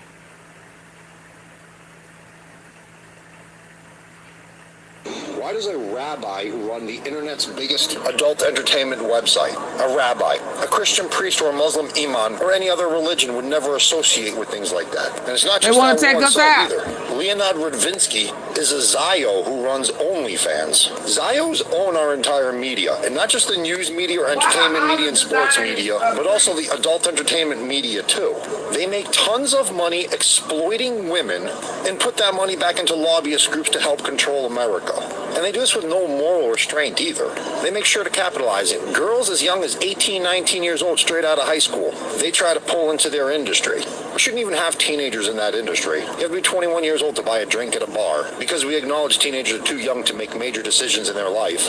And they trick young girls into this industry, and then afterwards they can't get professional career jobs.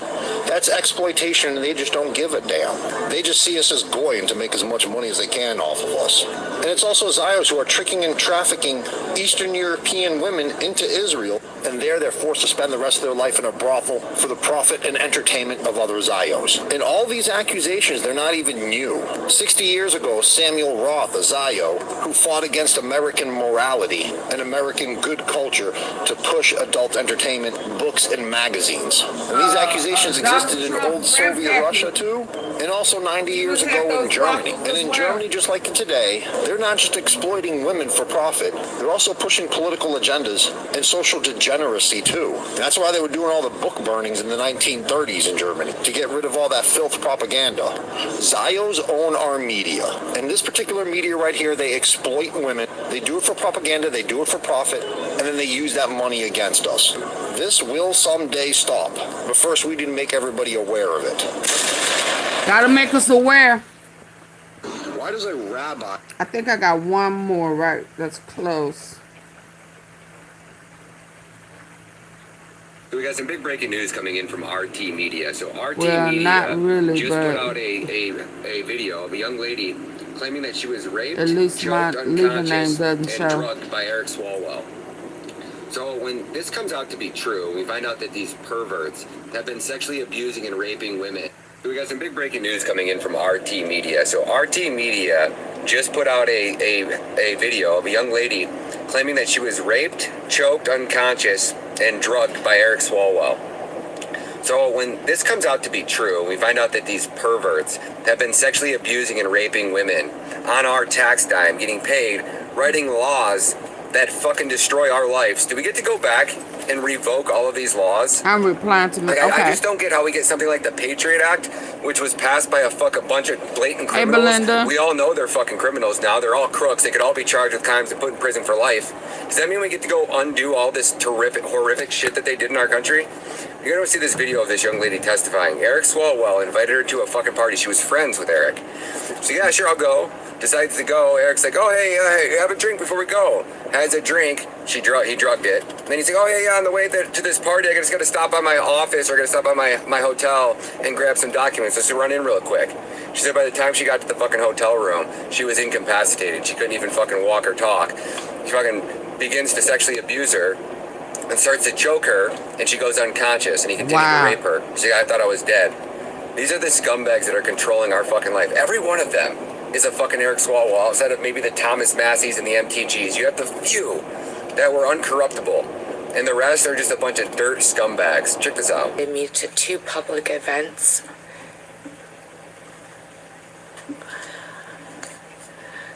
I knew he was married at the time and that his wife was pregnant. Oh, wow. He was my friend. He was a friend! On the 3rd occasion, I believe he drugged my drink. I only had one glass of wine.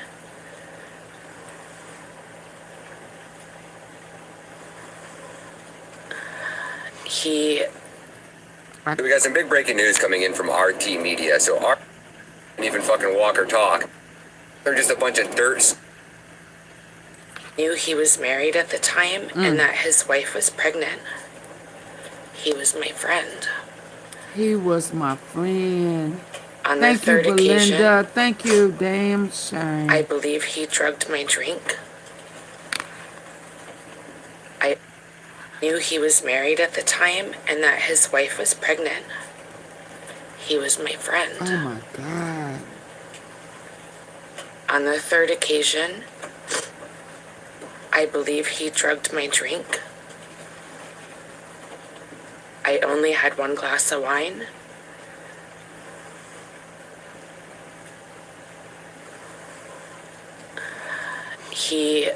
We were supposed to go to a political event, and he said he needed to get paperwork from his hotel room.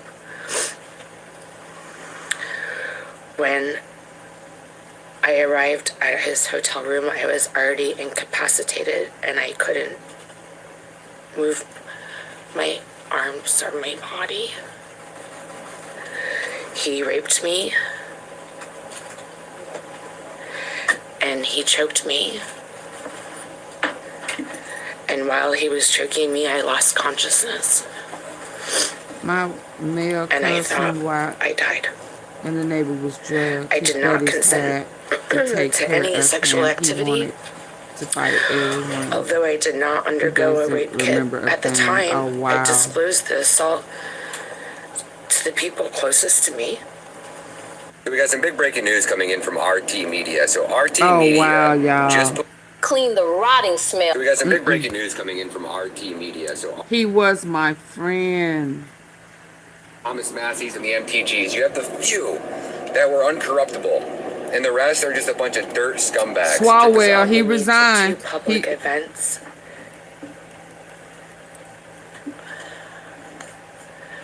I knew he was married at the time and that his wife was pregnant. Unbelievable. He was my friend. On the third occasion, I believe he drugged my drink. I only had one glass of wine.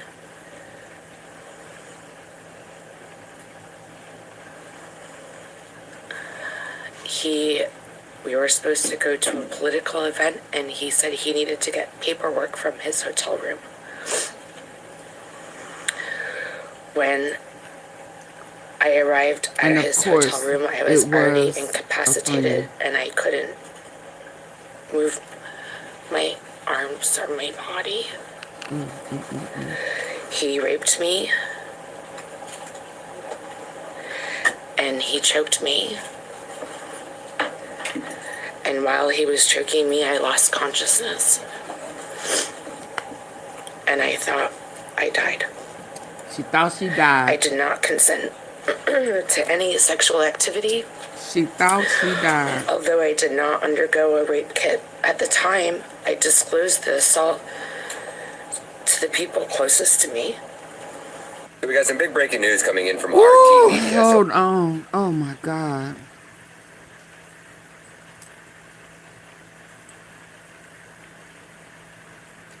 It's one thing to be assaulted, and it's another when it's your friend.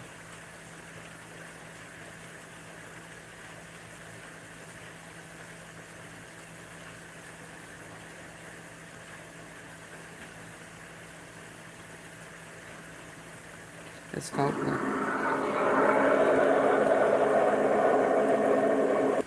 This is now my fourth video about Eric's.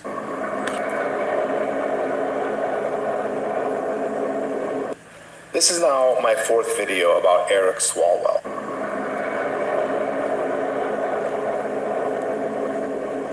This is now my fourth video about.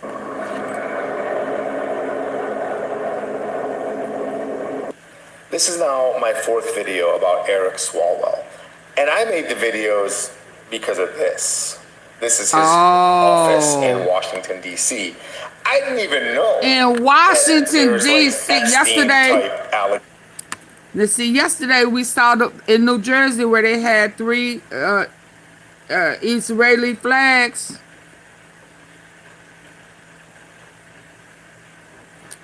Swinging. Only one U.S. one. His explanation video is a joke. I'm not perfect, but I have never.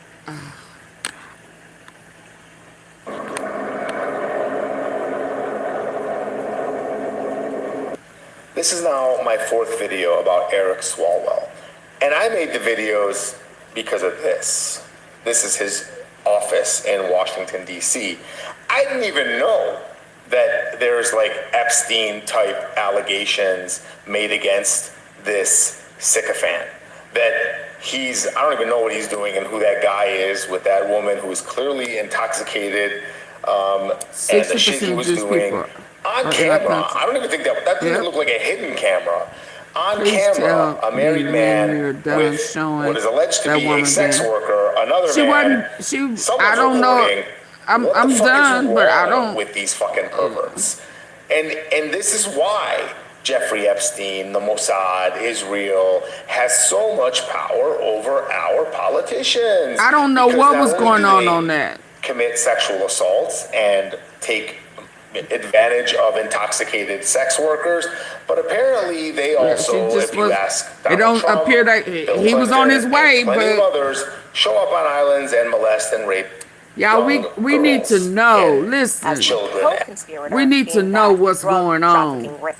You know, because somebody will say, you know, oh no, you didn't see it, you don't know. No, we saw it.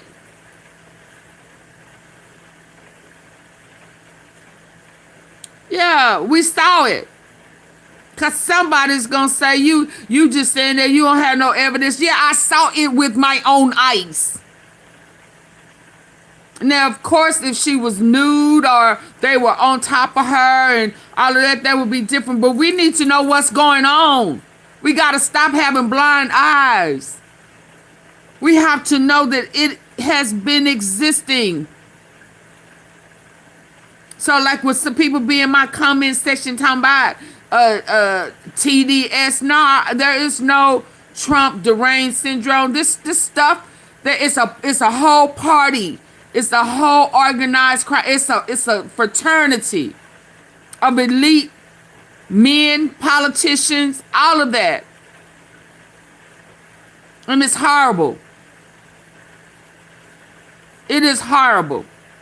So a lot of times when women and men are being assaulted, people don't believe them. We got to stop saying, oh, well, why you wait so long? It don't matter.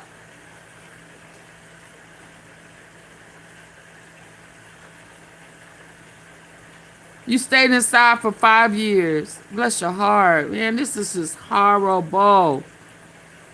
And I'm not trying to offend anybody. It's just about awareness.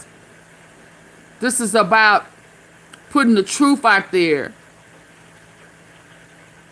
Because a lot of people run with the narrative and believe the narrative.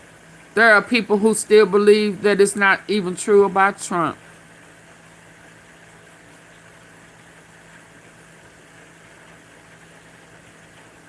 It's just horrible. Let's go. Allegedly.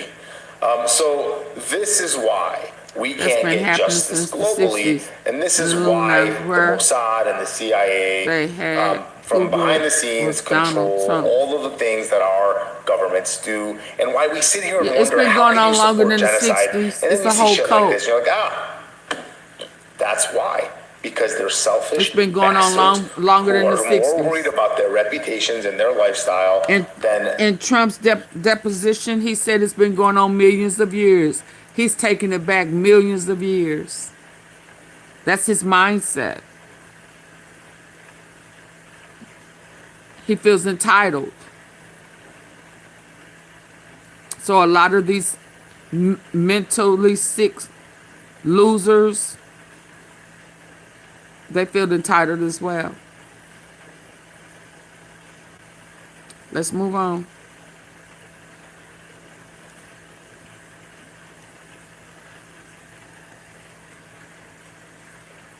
Oh, maybe I need to refresh y'all. Let me refresh her because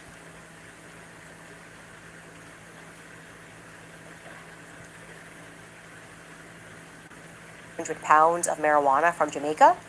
Also charges which included money laundering, aid, work with. I am still a no lash baddie. I don't know how close I have to get. If you like, I will comb these lashes out. Despite the many troubling allegations against them, which brings up. There's a reason Home Depot never mentions this option in their sad, store, but they can't stop me from sad. revealing it to the public. All right. All right, you guys, happy Tuesday. I have an episode for you. I really have an episode for you. You should just be sitting down and watching this with somebody because your jaw is just going to be on the ground. You know, I have been saying that it is just not possible that everyone that Erika Kirk has involved with the Turning Point USA via Turning Point Faith seems to have a connection to trafficking, right? They all seem to be working in the industry charitably, of course. They're rescuing people. I just find that to be impossible, and I also find it to be increasingly problematic. So like I said, I have a story for you today about another one of these pastors she's very close with, and it's going to throw you for a loop. In my personal view, Erika just cannot keep dancing adjacent to allegations of trafficking her entire life. Life is actually just not that complicated, least of all for someone who constantly discusses her deep relationship with the Lord. It's a battle bun kind of Tuesday, so welcome back to Candace.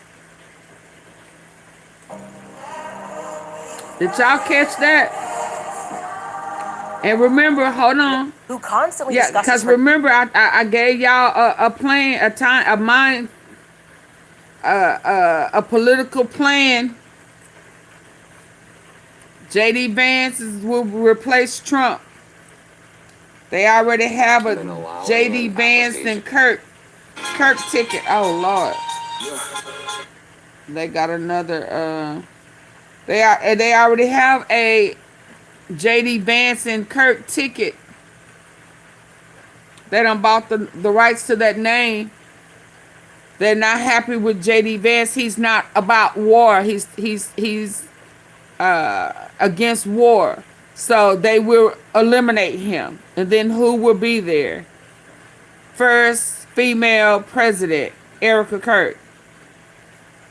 If they have their way.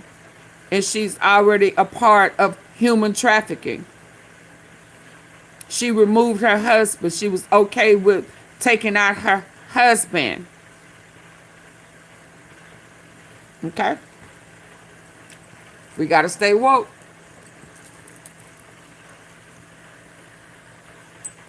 Very close with, and it's going to throw you for a loop.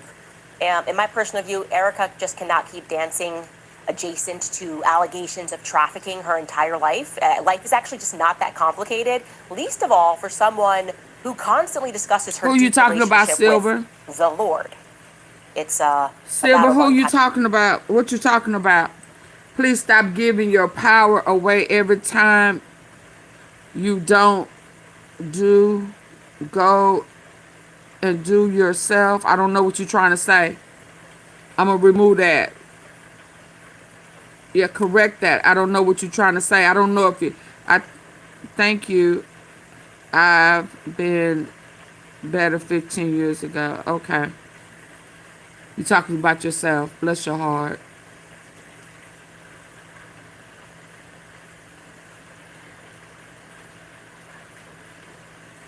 Not that complicated, least of all for someone who constantly discusses her deep relationship with the Lord.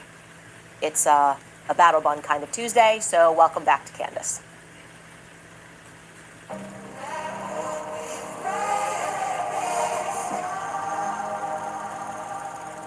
Candace be calling her out. Yep. It took her a long time though.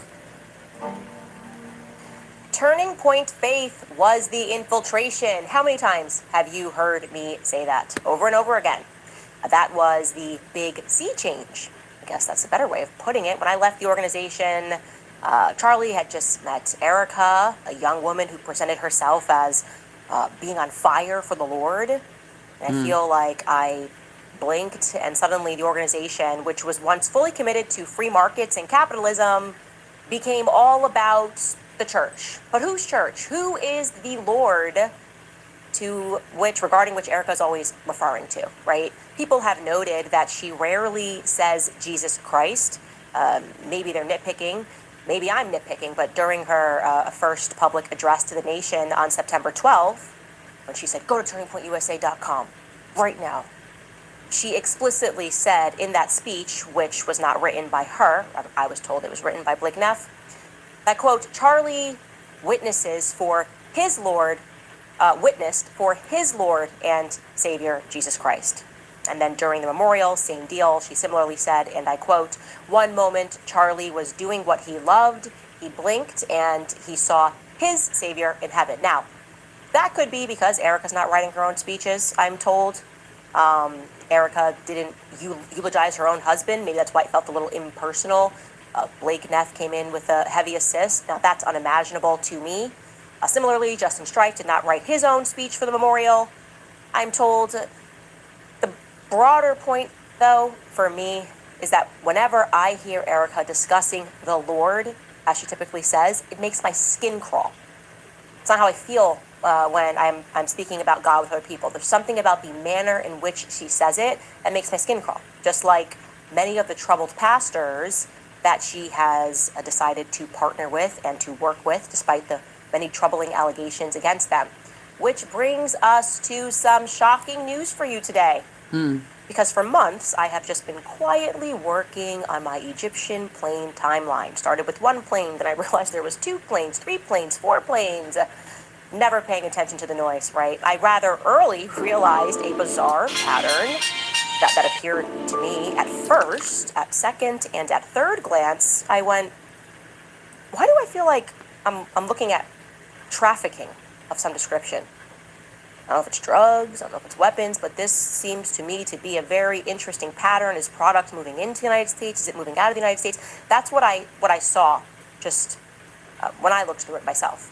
Very quickly. I told you, I was very good at pattern recognition. Do not sleep on me when it comes to putting together a puzzle or a pattern. I'm gifted. And I was just sort of noticing how the planes, foremost, were stopping over in states and cities with military bases. And more crucially, after Mikey McCoy becomes the chief of staff in January of 2024, Charlie, suddenly, his schedule is beginning to mirror these Egyptian planes. Now, prior to Mikey McCoy's appointment, because I had to go back further, in 2023, because that's when Turning Point USA Faith actually begins, these planes seemed to be tracking Turning Point Faith events more broadly. But once Mikey McCoy is announced the chief of staff in January of 2024, again, it seems like suddenly Charlie is just doing a lot in Kansas and in Nebraska and in Missouri, crossing with these planes. I couldn't state it definitively that I felt like I was looking at trafficking, but I trust my instincts. And my instincts only grew stronger when Erika had the complete wrong reaction, or rather no reaction or concern or even mild interest in a foreign plane, 2 foreign planes that departed just before and just after her husband's assassination. It's like she didn't know how to play the parts of a human being, right? Hey, Erika, you should be concerned. Even if it turns out to be nothing, you should want to know more about those foreign planes. Like, you should be calling Joe Kent, right? Being like, oh, like, do you know, like, who was on these planes, actually, just to make sure, rule that out. No. She wanted to make jokes about the Egyptian planes. She doesn't want the public looking at the Egyptian planes. Anyway, as I was working through this spreadsheet, even more last week, we were contacted by someone who said that he was afraid for his life, that he felt that he had to speak out and tell the truth for Charlie. Now, I wasn't sure if he was being melodramatic. We get a lot of emails, we get a lot of people that reach out. They will claim to have a very big story, and sometimes they don't have that much to add or to share. But after speaking to him on the phone and then saying, let me just read through your email more thoroughly, I am certain he was not being dramatic, like at all, actually. So I'm going to tell you about this young man. His name is Corby Hall. And Corby Hall, you should know, manufactures guns. Specifically, he began to manufacture a specific gun, which I'm going to tell you more about, that a Turning Point Faith affiliated pastor named Victor Marks was interested in owning. Who is he? To purchase his company. Now manufactures guns. Specifically, he began to manufacture just read through your email more thoroughly. I am certain he was not being dramatic, like at all, actually.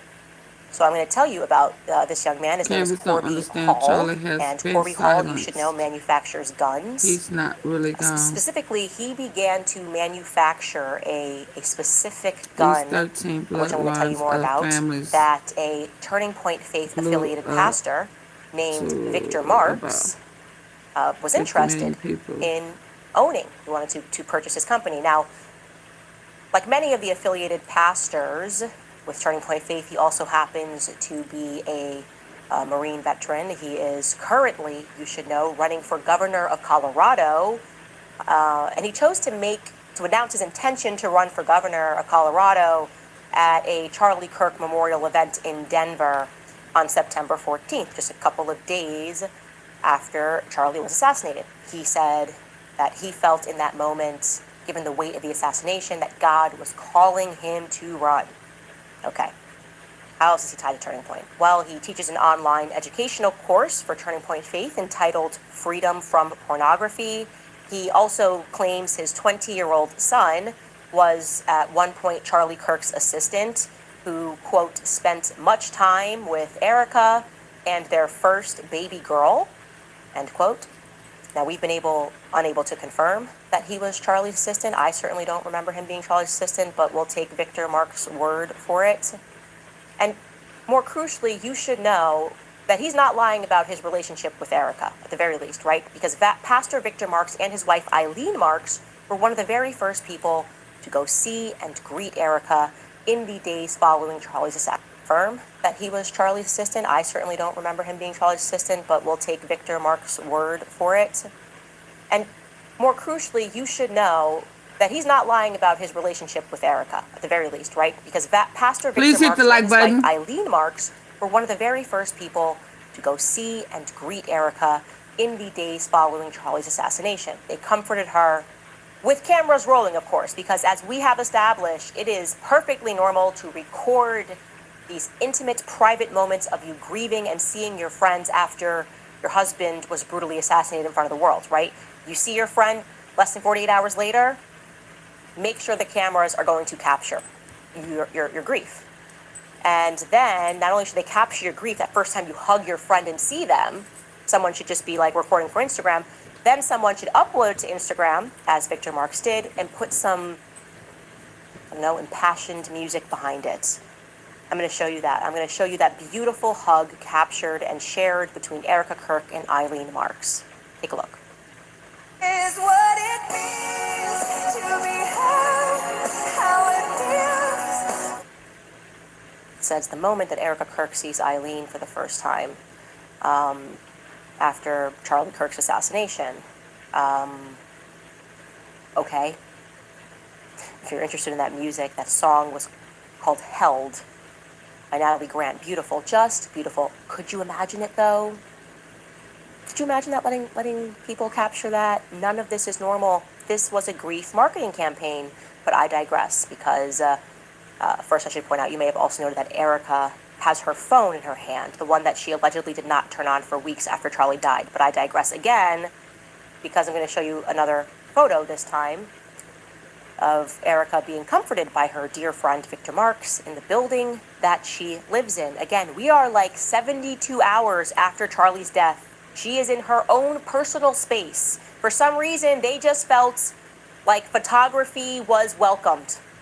Is that weird? Yes, of course it's weird. If somebody came at me in a moment of grief with a camera to take pictures of me crying after I got out of a car to see them, I would hit someone. I think that's a more normal reaction. Like, how dare you? How dare you be so invasive as to capture me in this moment of weakness and confusion? No, they wanted it captured and put onto the internet. That's what Erika wanted. I sense that. But there's more that you should know about Pastor Victor Marks, because he's a very complicated fellow, like all of the pastors that I come across that are affiliated with Turning Point Faith. Now, on background, you should know that his real name is Vaughn Victor Kennedy. Well, he says it's Vaughn. His military record says it's Vo with no N at the end, but we'll say Vaughn Victor Kennedy. Now, by the time he was 17, he had lived in 17 homes and attended 14 schools. He was involved with drugs, fights, and theft in high school. He regularly tells the story about the abuse that he endured at the hands of his stepfather, a man that he refers to as Mr. K. But his stepfather's real name was Glois Dean Kennedy. And his stepfather served in the Army and did counterintelligence. And thereafter, he ran an international drug smuggling ring out of Jamaica, for which he eventually pled guilty and was convicted of conspiracy in 1987 for attempting to import 1,400 pounds of marijuana from Jamaica. Also charges which included money laundering, aiding and abetting. He was sentenced to 14 years in prison. Okay. Now, Victor's brother. There's a reason Home Depot never mentions this option in their store, but they can't stop me from revealing it to the public. All right, not doing anything special here, just spraying the whole oven. Everywhere it's dirty, it gets sprayed. And now it's fully covered. I'm just wiping with a soft towel, not scrubbing hard. This is literally coming off, nothing sticking. And yeah, that's what the actual glass looks like when it's clean.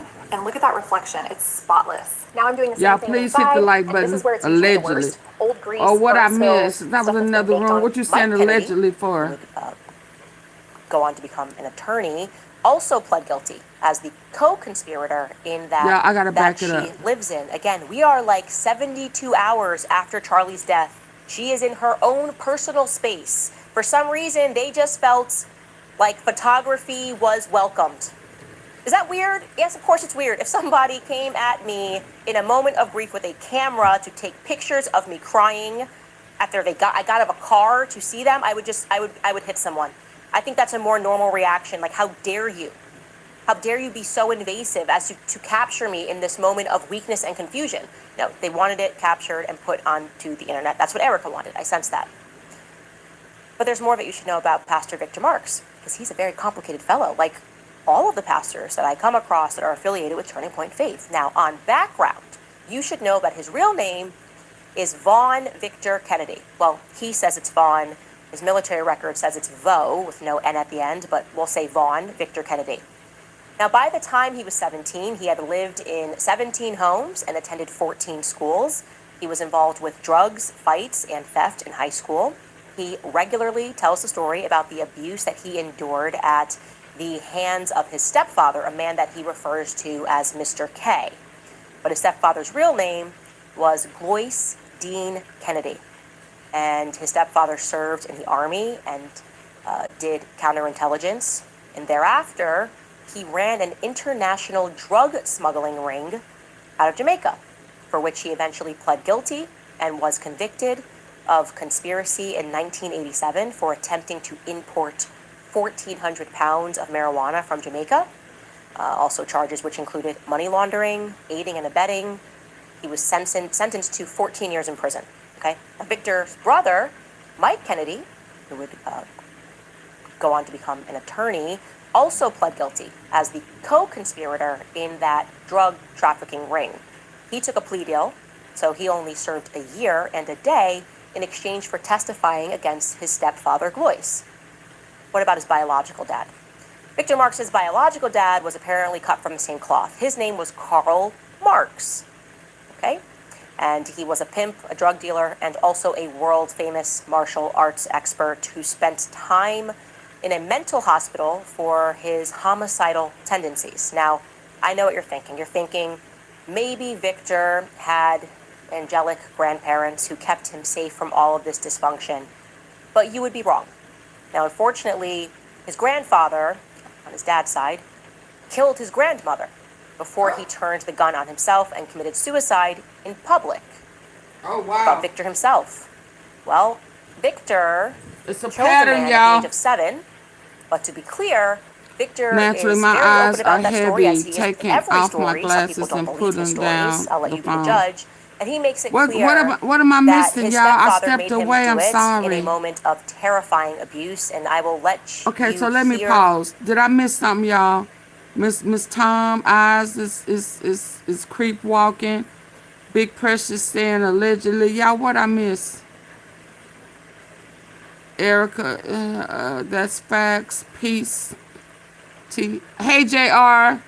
Hit the like button. Naturally, Norland's laughing is silver. Okay. Okay, y'all all right? Okay, let's keep going. Hit the like button. Because there's a connection. There's a pattern. Y'all know how I am about patterns and texture. she was groomed for this. You better rewind it a little bit. Okay.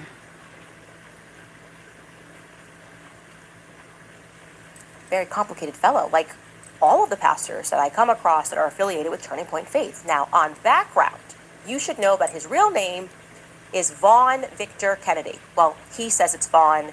His military record says it's Vo with no N at the end, but we'll say Vaughn Victor Kennedy. Now, by the time he was 17, he had lived in 17 homes and attended 14 schools. He was involved with drugs, fights, and theft in high school.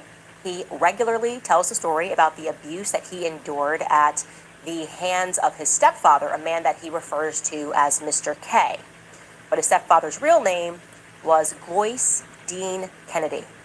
And his stepfather served in the army and did counterintelligence. It sounded like Thereafter, Sasha Riley. He ran an international drug smuggling ring out of Jamaica, for which he eventually pled guilty and was convicted of conspiracy in 1987 for attempting to import 1,400 pounds of marijuana from Jamaica. Also charges which included money laundering, aiding and abetting. He was sentenced to 14 years in prison.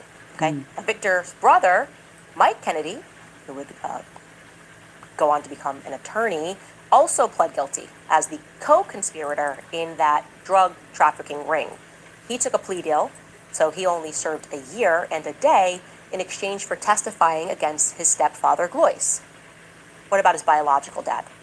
Victor Marx's biological dad was apparently cut from the same cloth. His name was Karl Marx. Okay? And he was a pimp, a drug dealer, and also a world-famous martial arts expert who spent time so he only sounded like served a year Sasha and a Riley, day Daddy. in exchange for testifying against his stepfather, Glois. What about his biological dad? Victor Marx's biological dad was apparently cut from the same cloth. His name was Karl Marx. Okay? And he was a pimp, a drug dealer, and also a world-famous martial arts expert who spent time in a mental hospital for his homicidal tendencies. Now, I know what you're thinking. You're thinking maybe Victor had angelic grandparents who kept him safe from all of this dysfunction, but you would be wrong. Now, unfortunately, his grandfather, on his dad's side, killed his grandmother before he turned the gun on himself and committed suicide in public. About Victor himself. Well, Victor killed a man at the age of 7, but to be clear, Victor is very open about that story, as he is with every story. Some people don't believe his stories. I'll let you be the judge. Oh, Lord. And he makes it clear that there go his your stepfather first lady, made him do Big it in a Professor. moment of terrifying abuse, and I will her let good old you wholesome hear girl. Victor in his own words tell that story. Take a listen. When we walked in, there was another fella in this little wooden house. There was a hole cut through the wood floor. You don't run. It sound like you don't tell, 'cause Sasha there's no way Riley. out. You don't have any control. The of your life, limousine so man you just do. as And well. I hear them discussing, and this guy says, "I don't want to do this anymore." I thought this is the day he's just going to kill me. And I heard my stepfather tell him, "Oh, it's okay." When they got That sound like Sasha Riley's story.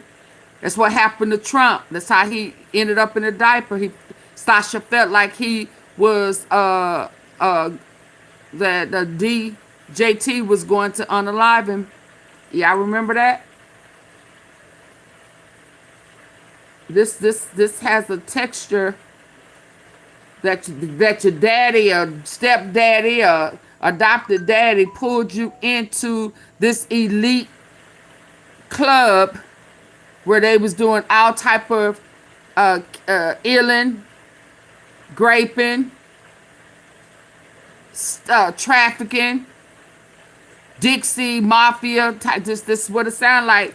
Sasha kept talking about all the forms.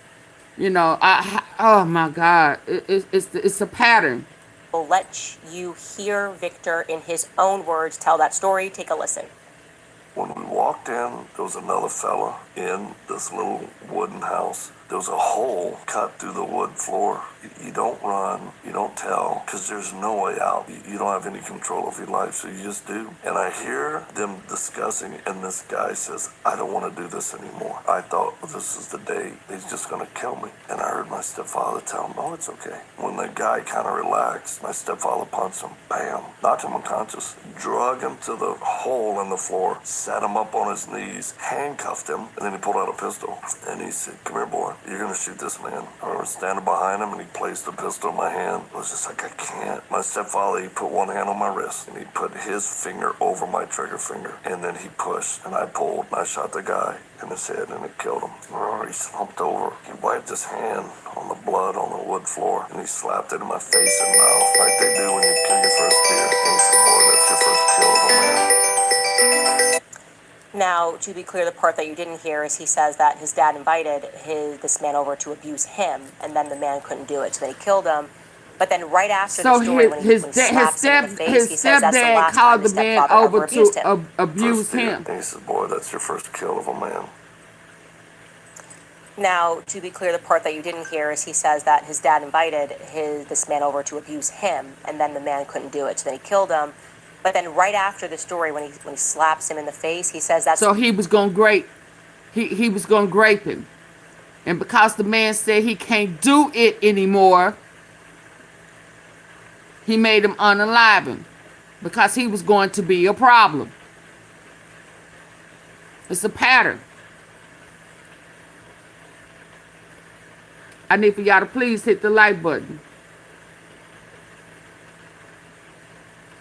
His finger over my trigger finger, and then he pushed, and I pulled, and I shot the guy in his head, and it killed him. Oh, he slumped over. He wiped his hand on the blood on the wood floor, and he slapped it in my face and mouth like they do when you kill your first deer. And he said, boy, that's your first kill of a man. Now, to be clear, the part that you didn't hear is he says that his dad invited this man over to abuse him, and then the man couldn't do it, so they killed him. But then right after the story, when he slaps him in the face, he says that's the last time his stepfather ever abused him. So that ended the abuse from his stepfather. Now, in case you're wondering what happened to the body of that guy, Victor says that they dug up, put it under the house. They went somewhere, dug it up, put it in the backyard somewhere. But 40 years later, he had a guilty conscience about it, obviously when he was an adult, and he walked into a police station and told the police they had killed this guy and kind of buried him in the backyard. But that particular police officer was like, oh, it's okay. You know, it's been a long time, so it's all good. Again, some people they were all a part of the good boys. I'm not here to judge his stories. I'm just going to tell you what he says. I think it would be fair for us to suggest that growing up in this particular environment, Victor Marks might have learned a thing or two about moving illegal product across borders. Is that a fair assessment, right? Kids, you grow up, you see what your parents do, you might learn a thing or two. Well, I'll tell you what happens next. At the age of 18, Victor joined the Marine Corps. To be clear, he only served for 2 years during peacetime, stateside, no deployments before he was discharged. But this is a crucial period because that is when he says he found Jesus Christ. And he was stationed at Camp Pendleton in California and began attending the Can y'all hit the like button as y'all enter in, Adam and Jolene? My personal favorite church at this point. That happened in 1986. 2 years later, in 1988, he married his wife, Eileen, who you just saw Erika hugging. Eileen Brining Marks, and they would go on to have 5 kids and grandkids.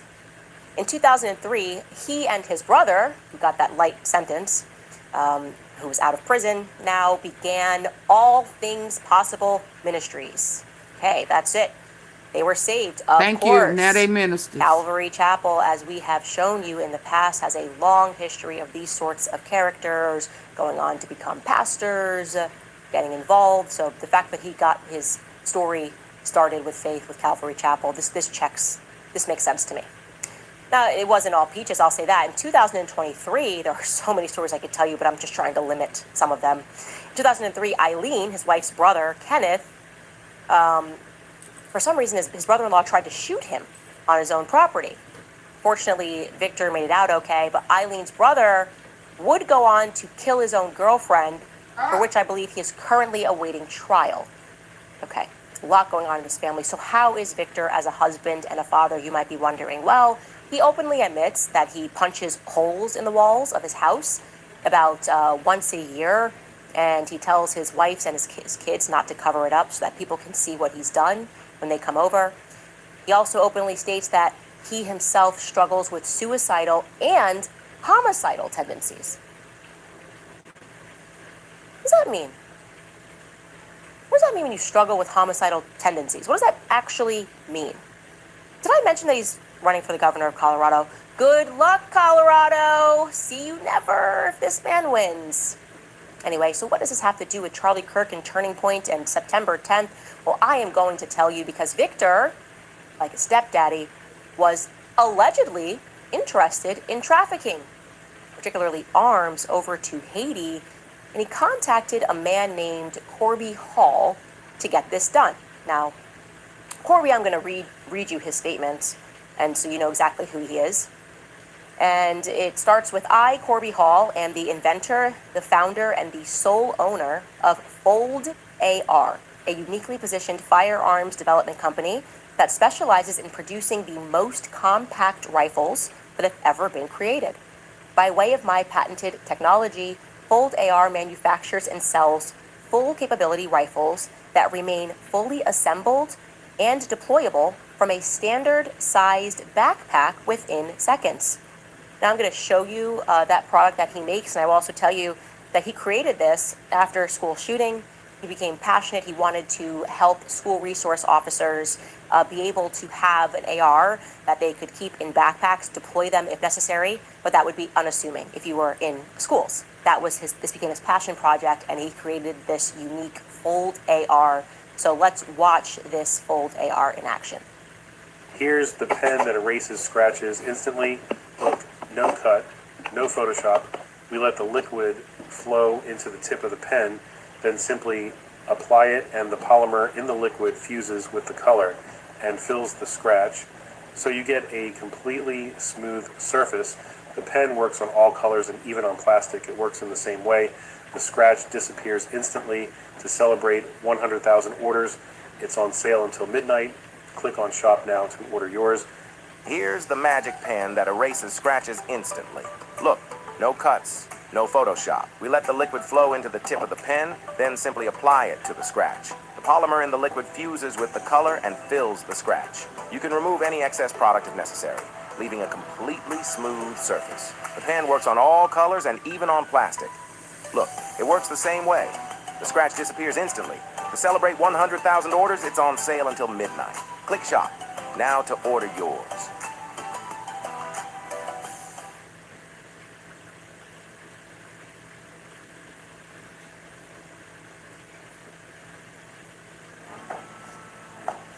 We just screwed up inventory so bad, we're dumping $200 knives for $20. I work at the Matsato warehouse, and we screwed up big time. Completely miscalculated holiday demand. The aisles are blocked with boxes. We have nowhere to put them. This morning, the boss walks in, sees the mess, and says, we need shelf space by Monday. Clear them out. So we're dumping these for 70% off. We are practically giving them away to save on storage fees. Now, I'll be honest. When I saw $20, I thought it was just cheap liquidation junk, so I took one home to test it. And holy shit. I grabbed a soft, squishy tomato, the kind that usually turns into sauce when you cut it. This thing went through like a laser beam. I didn't even push. The blade just fell through. No squishing, no mess. It was scary sharp. It's the engineering. See these dimples? They create air pockets so food doesn't stick. You aren't fighting the food, you're gliding through it. And the steel?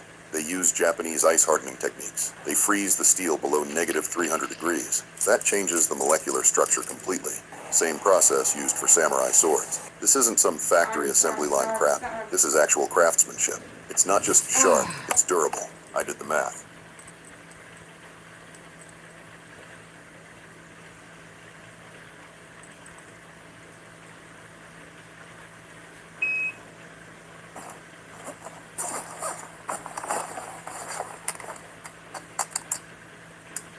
Oh, okay. Well, I am going to tell you because Victor, like his stepdaddy, was allegedly interested in trafficking, particularly arms, over to Haiti, and he contacted a man named Corby Hall to get this done. Now, Corby, I'm going to read you his statement, and so you know Oh, exactly wow. who he is.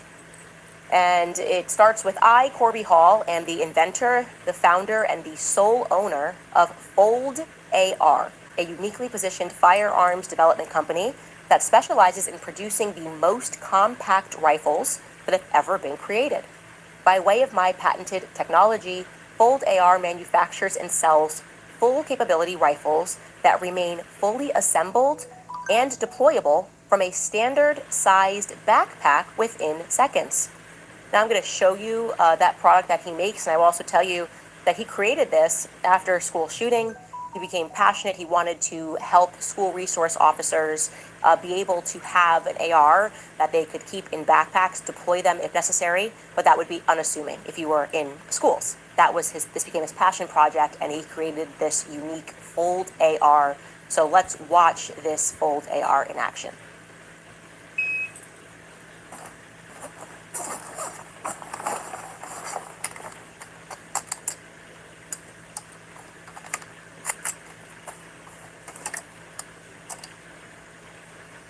Okay, you get it.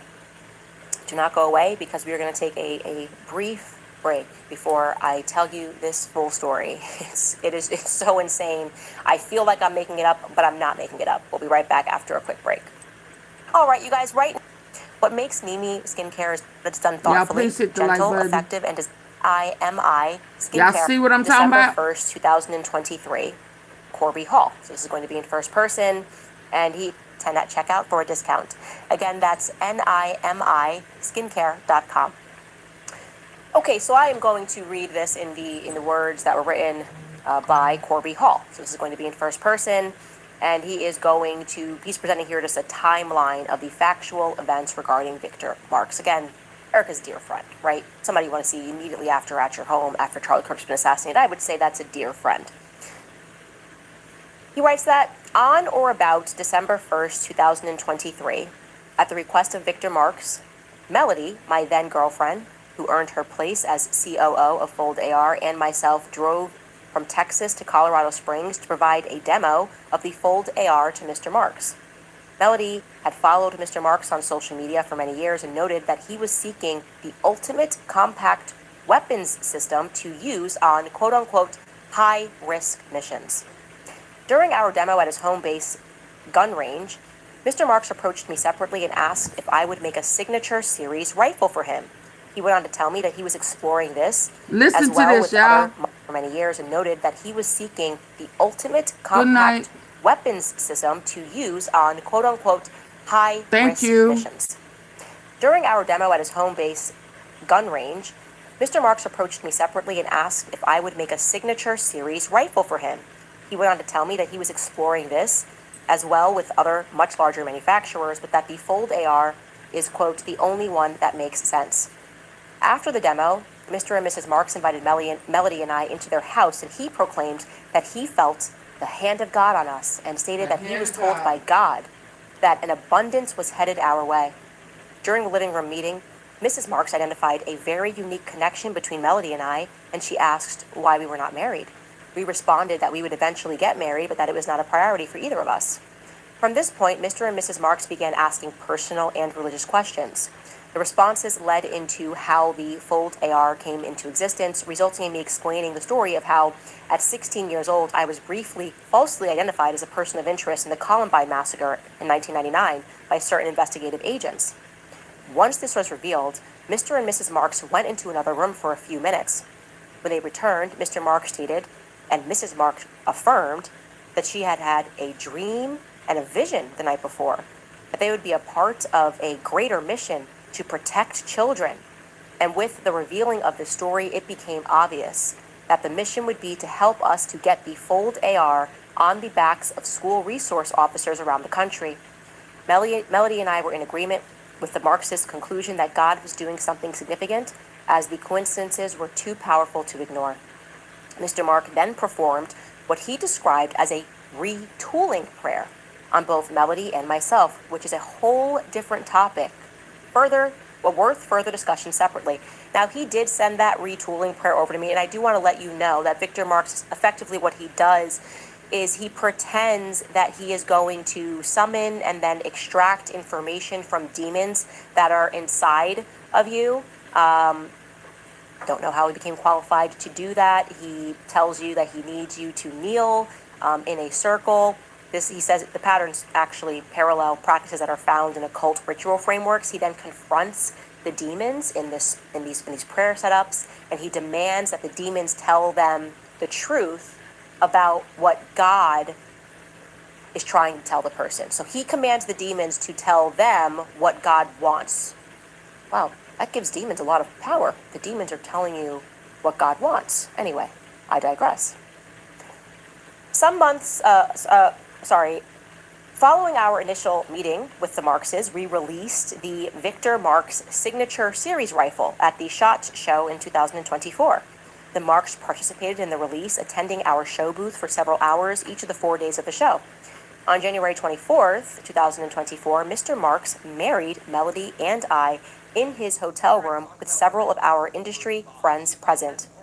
Some months later, Mr. Marx went on Sebastian Gorka's America First show with Melody to discuss the Fold AR and Victor's mission to put a Fold AR on the back of every school resource officer in America. While their All Things Possible Ministries did purchase 5 Fold AR weapon systems for Lindale High School in Texas, no further participation from their ministries was ever made or offered without explanation. In the late fall of 2024, Mr. Marx flew into the airport in Henderson, Texas, to tour the Fold AR facilities. During this time, Mr. Marx stated to me that he needed 50 rifles for a mission to Haiti, where he would drop off and leave the firearms. I responded that it would constitute illegal exporting to do that, so I couldn't help him, and I advised him to not do it with any other firearms as well. I also asked him the question of what good dropping off a bunch of firearms would do in Haiti anyways, with no material response offered by Mr. Marx. In October of 2024, Mr. Marx invited me again to his house in Colorado Springs, requesting that I bring a 1,000-yard capable rifle with a scope and a scope camera mounted. I then built the rifle and drove to his house to deliver it. Once I arrived, Mr. Marx explained that he was trying to protect an orphanage in Haiti, and that the team was already packing their gear to leave shortly. This must be like Haitian angels or something. There's a theme. Visions from God, godly visions. This is what God wants you to do in your life. It's giving Erika Kirk. I gotta say it. It's giving Erika Kirk. And the angels, obviously. There's angels that are involved. So now he needs the guns for the angels. I'll read that last line. Once I arrived, Mr. Marx explained that he was trying to protect an orphanage in Haiti and that the team was already packing their gear to leave shortly thereafter. He stated to me that long-range rifle and camera would be used to blow the head off of someone if they attempted to scale the fence of the orphanage. Then the video would be used as propaganda to deter further attempts by gangs around the area. As I usually do, I questioned his strategy and its moral implications, offering a different solution: simply use a watermelon. I stated that I would not leave the rifle with him if he was going to kill some random person with it. He eventually responded in slightly but noticeably annoyed agreement. He then explained that his team was actually going to capture or execute Jimmy Barbecue, the top gang leader of Haiti at the time. Assuming that this would be the last that I would have to redirect Mr. Marx to the fleeting concept of what would Jesus do, I told him, why don't you just go have a meeting with the guy and talk? I then departed and left the long-range configured Fold AR rifle with him. Now, I'll have you know that Victor Marx does make it to Haiti. Pause here so you can see a news clip. This meeting going out to the orphanages, who's going to blow the head off of Hold on, do y'all remember when Jimmy we watched the guy went undercover to rescue those kids with the trafficking, with the elites, and he talked about how he was traumatized with what he saw and how scared the kids was, and one of the kids that had been snatched was the little boy who had to take a substance to do what they were about to do to him, and he was from Haiti. Y'all remember that? Haiti is a highly targeted area. Yeah, it's just too close for comfort for me. Good night, Mrs. Tom. Until the next stream. Why is this one so heavy? Y'all, this one is heavy. Hey, y'all design.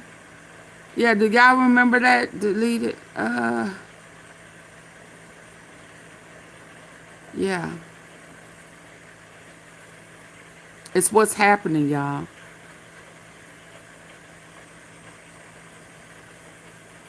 I'm so sorry. I don't know why this one is hitting so heavy, but it's on the mark. Let's go. But this amazing thing happened. He actually was able to evangelize. It was an opportunity to evangelize some of these gangsters.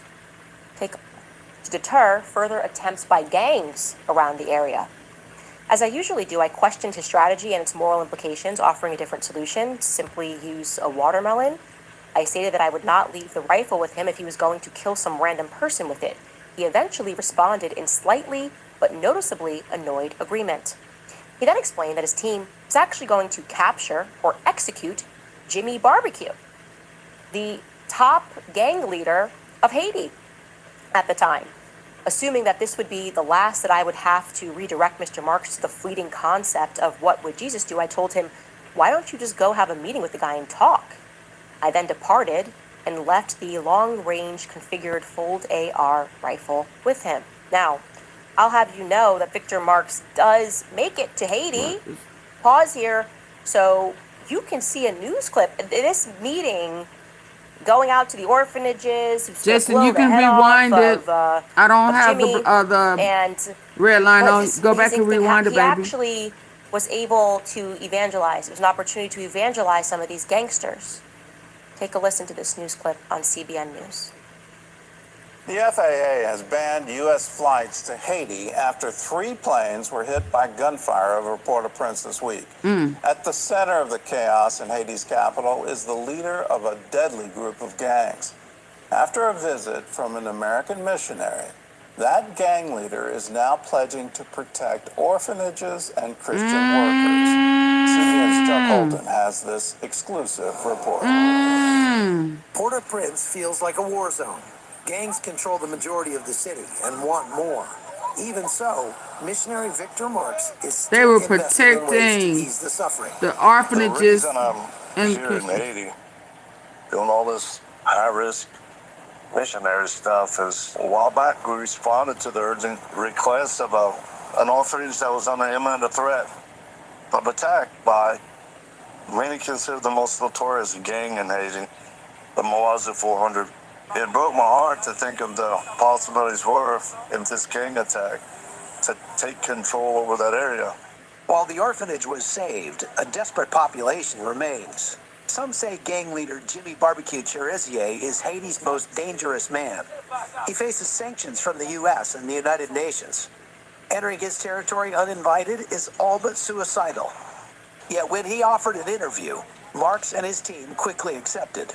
He's truly fighting for reformation and some level of better equality, at least of opportunity.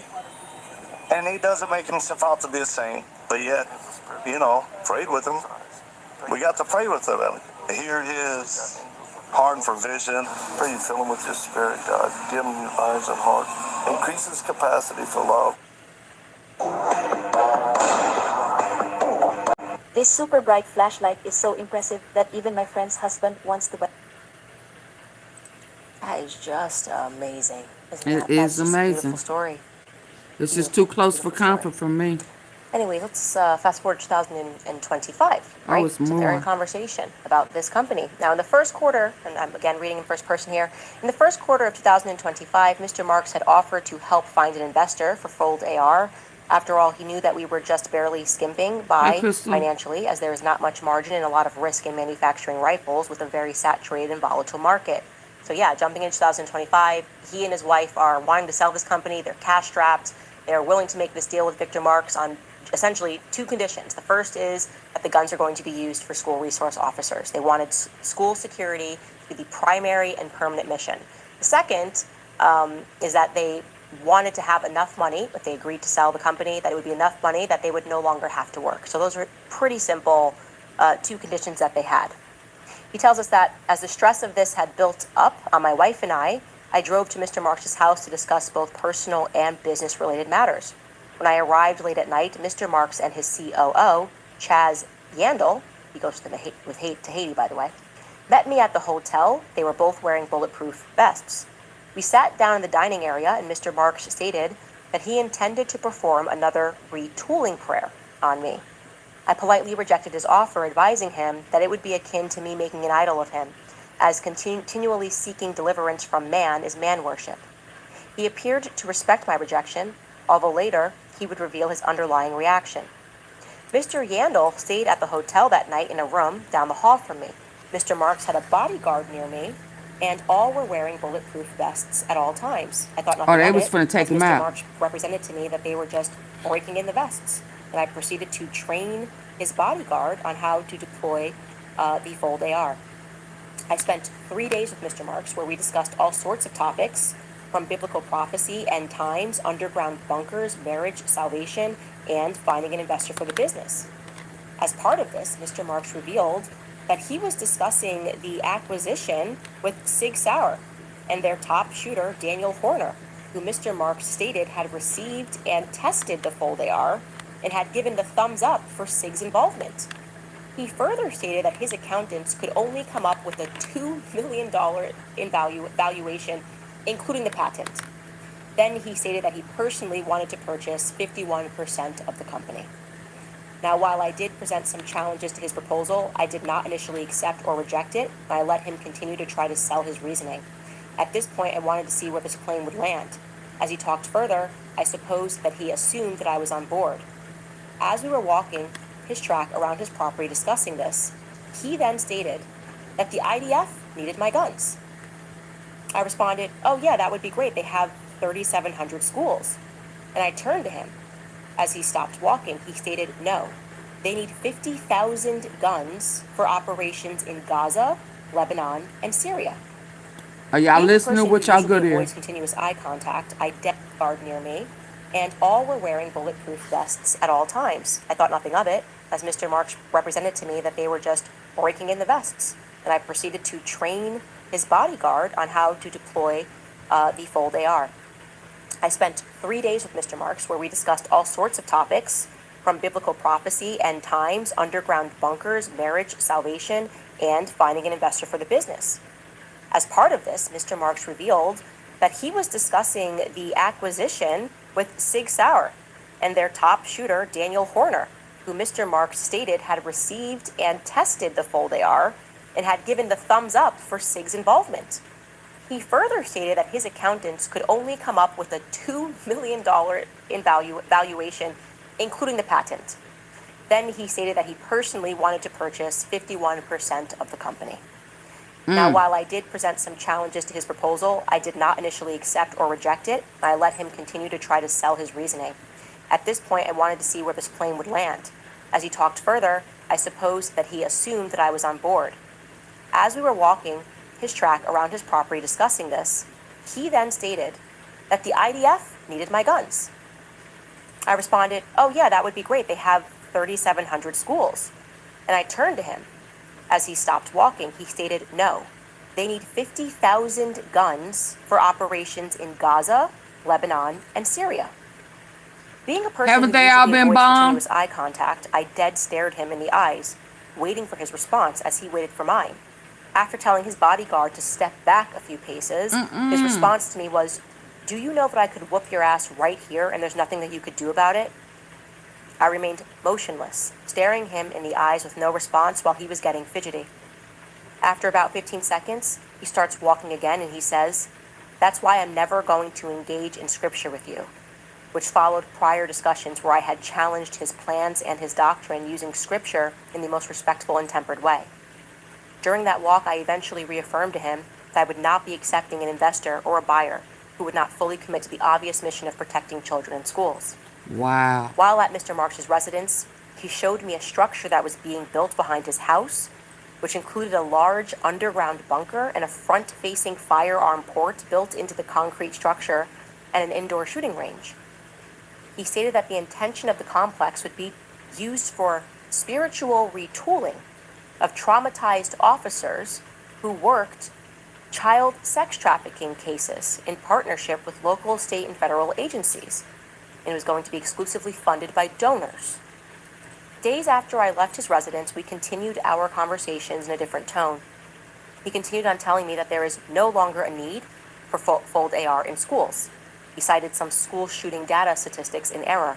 I kept responding that despite any error in those stats, temporary statistics don't matter while dormant sleeper cells are the issue. It eventually became clear to Mr. Marks that a deal was not going to happen. At the end, Mr. Marks asked me if we were still friends. I responded, yes, we could still be friends, but I no longer consider you mine or Melody's spiritual mentor, and I am requesting that you don't contact her anymore. You can discuss anything directly with me. That same day, Mr. Marks sent a group message to my wife and I, the couple that he had married just a year prior, and after a bunch of rambling about how much he's helped us, he stated that I am demonically influenced because I he's a refused demon. retooling prayer. So what happens thereafter is he explains that actually he pursued his wife, and I'm talking about Victor Marks, and his wife and him are separated in this moment because he does not want to do a business deal. And I will say this is allegedly for the IDF to send 50,000 weapons overseas, but this has caused friction. A strong and now I'm no, going a to tell you hard guys about no. a mysterious transaction that took place in the midst of all of this. On June 6th of 2024, Corby met with a buyer, a person who wanted to purchase just one of his fold ARs.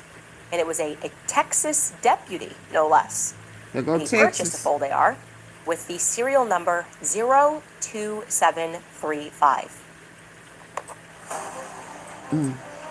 Texas always in there, ain't they? Last week, my store camera.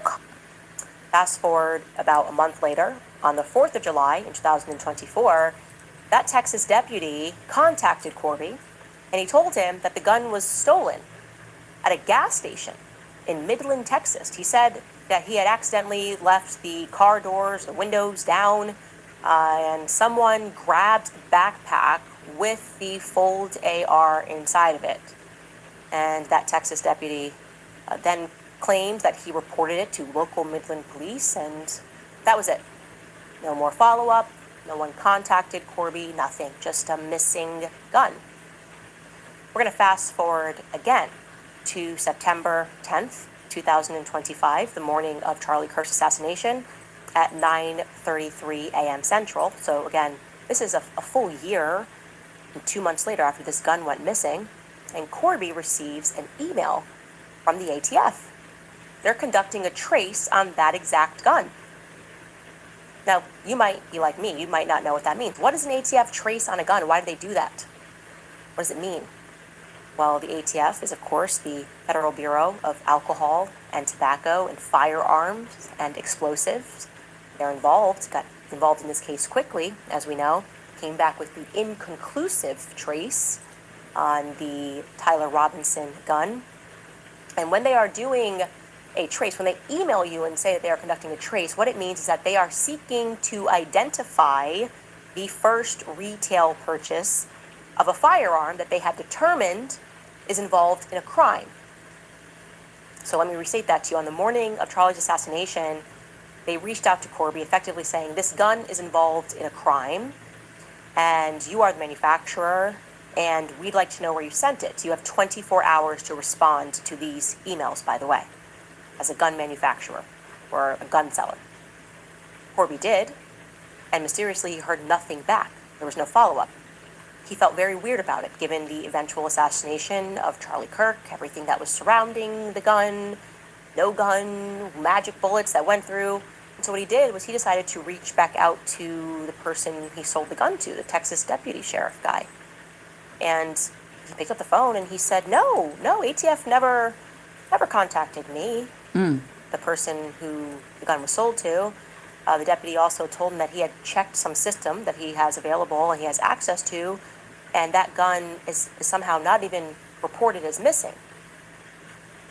Again, there has been no follow-up on that, and he forwarded me the email from the ATF. It is real. I have confirmed it. He is not making that up. It really happened. He forwarded me all of the evidence for everything that he is saying, the conversations that he has had. I believe him. I can tell you that. I believe his testimony of what happened to him, where his heart was when he created this Fold AR, and how people wanted to use this company. Telling him it's worth $2 million is one of the most ridiculous things I've ever heard. I'm going to leave that there because there is a lot more investigating that needs to happen. Wow. I feel, just as Corby does, the timing of that ATF trace is indeed odd. It is precise, and I'm looking into just some things about where he sold the gun, and it's already quite interesting. Now, why am I telling you all this? Why am I sharing the story? Well, because they have spent months trying to dissuade you in this idea that something bigger could be going on, right? I've been telling you that something's not right, specifically with Turning Point Faith. Background, history, the Calvary Chapel, Rob McCoy type characters. Their utterly bizarre commitment to Israel. Israel first and foremost and always. Their backgrounds, their shady backgrounds, their connections to the military. And now we have a stunning example before us, a person who is willing to testify about Victor Marks and his experience with Victor Marks and what was asked of him and what he declined to do for Israel. Allegedly, I will say. Our government, in case you didn't know this, has been implicated many times over in trafficking arms, doing arms deals overseas, the Taliban, ISIS, Al-Qaeda, arms deals to the Middle East in particular, getting these sorts of weapons in the arms of rebels, exactly like what he potentially wanted to do in Haiti. How do these militants get these sorts of weapons? You ever wonder that, where the weapons come from? And you should know that this stuff happens. It's real. When I was telling you about Angola Gate and they were trying to pretend that was so crazy, trafficking, global trafficking. Yeah, it's time for you to wake up to how the world really works. And recently, by the way, in case, and I'm saying this to further impress upon you how real this is, Trump accidentally admitted that we sent arms to protesters in Iran. Because that's our favorite move. Remember, they were saying it was a conspiracy. The Iranian government was saying, these protesters are not real. They are working on behalf of Israel. And they are trying to, from the inside out, collapse our nation, essentially a color revolution, which we do all over the world. We've done it many times over. And then the government said, oh no, this was just a normal uprising. This is how the people were feeling. Well, yeah, then Trump accidentally, and it was quite stunning, admitted to the fact that what was once deemed a conspiracy is a fact. The armed protesters in Iran. Take a listen to what Trump said during the White House Easter celebration. If they protest, if they go out in the streets, they will be immediately shot. If they don't have guns, we sent some guns, but the group that we talked about this. Oh no! All right, I'm here, and this place is packed. John and Mary's store is actually closing after 38 years. Y'all please hit the like button. Oh, this was just a normal uprising. This is how the people were feeling. Well, yeah, then Trump accidentally, and it was quite stunning, admitted to the fact that what was once deemed a conspiracy is a fact. We armed protesters in Iran. Take a listen to what Trump said during the White House Easter celebration. If they protest, if they go out in the streets, they will be immediately shot. If they don't have guns, we sent some guns, but the group that was supposed to give, which I said would happen to my people, I said it, I called it exactly. We sent guns, a lot of guns. They were supposed to go to the people so they could fight back against these thugs. You know what happened? The people that they sent them to kept them. But you knew they was going to keep them. It was a gift to them.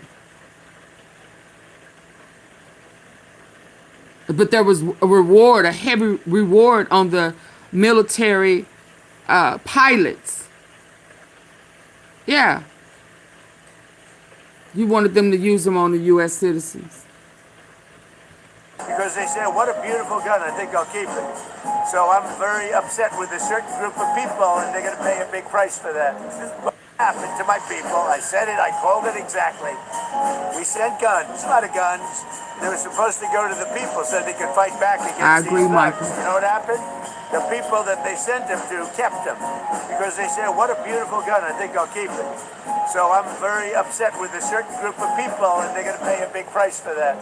But the Iranian people will fight back as soon as they know they're not going to be shot and as soon as they can get weapons. Oh, could you As soon imagine as that they another way? know Could you that they imagine if Iran, the Iranian, They were supposed to go to the people so they could fight back against these thugs. You know what happened? The people that they sent them to kept them because they said, what a beautiful gun, I think I'll keep it. So I'm very upset with a certain group of people, and they're going to pay a big price for that. But the Iranian people will fight back as soon as they know they're not going to be shot and as soon as they can get weapons. oh, could you imagine that another way? Could you imagine if Iran, the Iranian government, said, you know, we had sent all of these guns to American protesters. We had sent all of these guns so they could have an uprising against their government. It's on camera, like they just came right out, right on the front lawn. And we're a little upset because I said it was going to happen. Said if we just try to get these arms over, someone was going to intervene and take all these guns and these weapons. And I'm not happy about it. That was supposed to go to, the voters. They could, have an uprising against their government. Anyways, we'll figure it out. Could you imagine if the shoe was on the other foot? Nothing they are telling us is real about what goes on in the Middle East. And now that Trump has made that admission, my question is, how? How did he get, what was the plan there?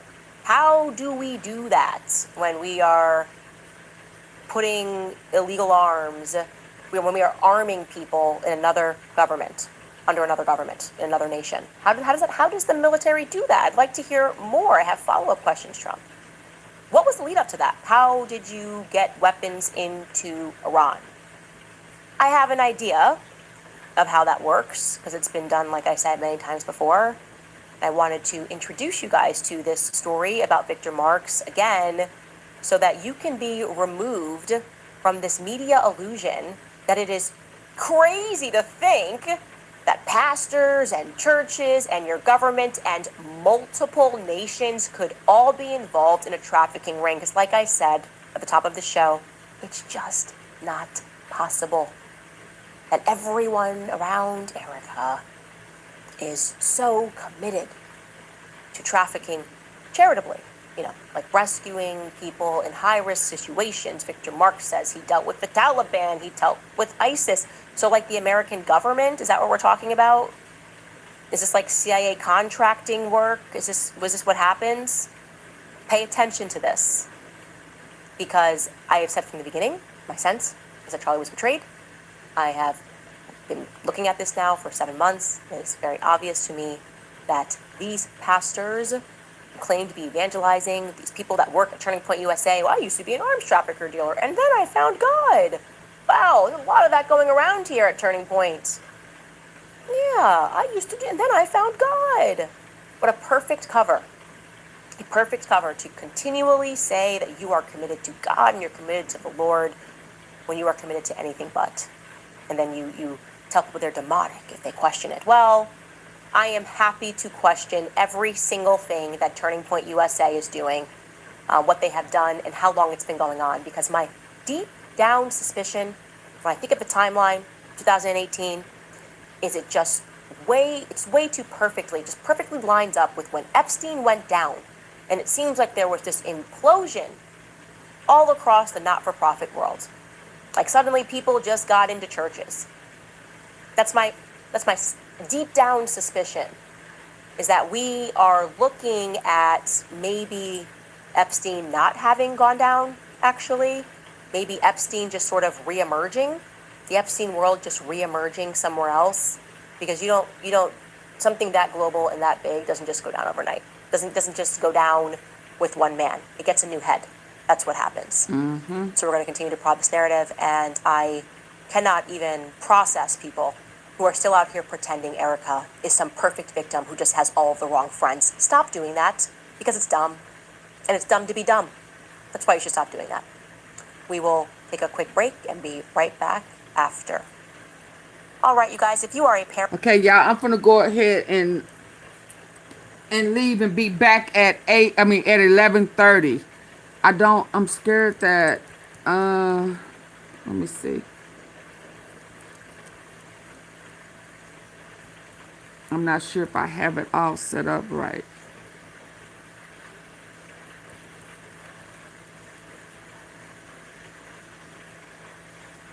Yeah, let me reboot. I'll be back at 11:30. I have a live set. When we hang up, it's going to tell you about it. Go ahead and hit the like button. At this age, the company. Yeah, this is sad, y'all.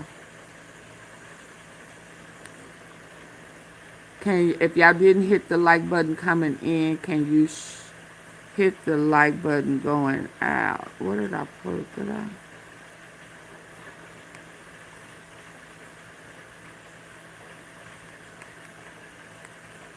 I don't know if I sent that over there.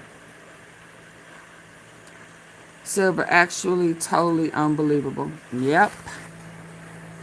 It's real deep, y'all.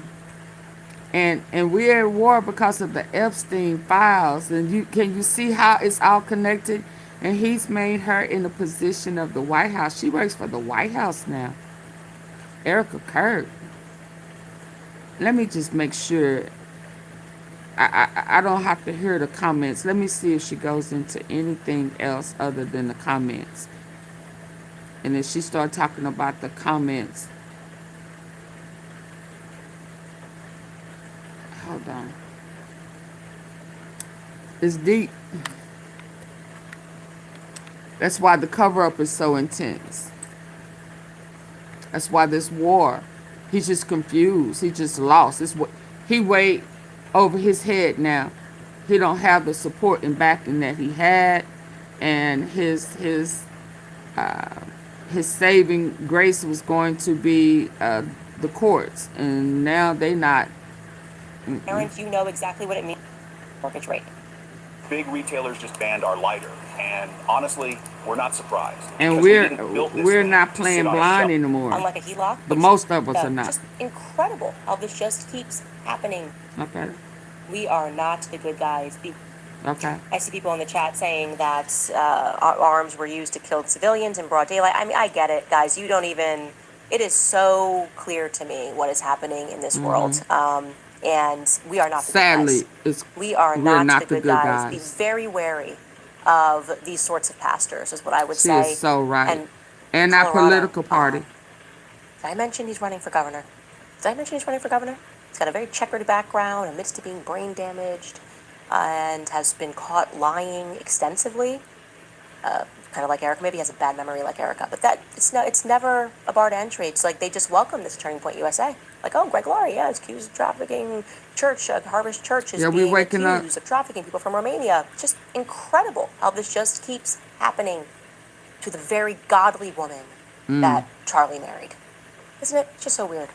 It's like, none of my friends, none of them could say that they have this many people around them that have been accused of trafficking, whether it's arms, children. 0% of my friends.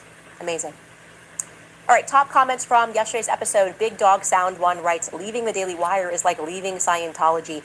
I promise you it is so much worse than anything you have seen on TV.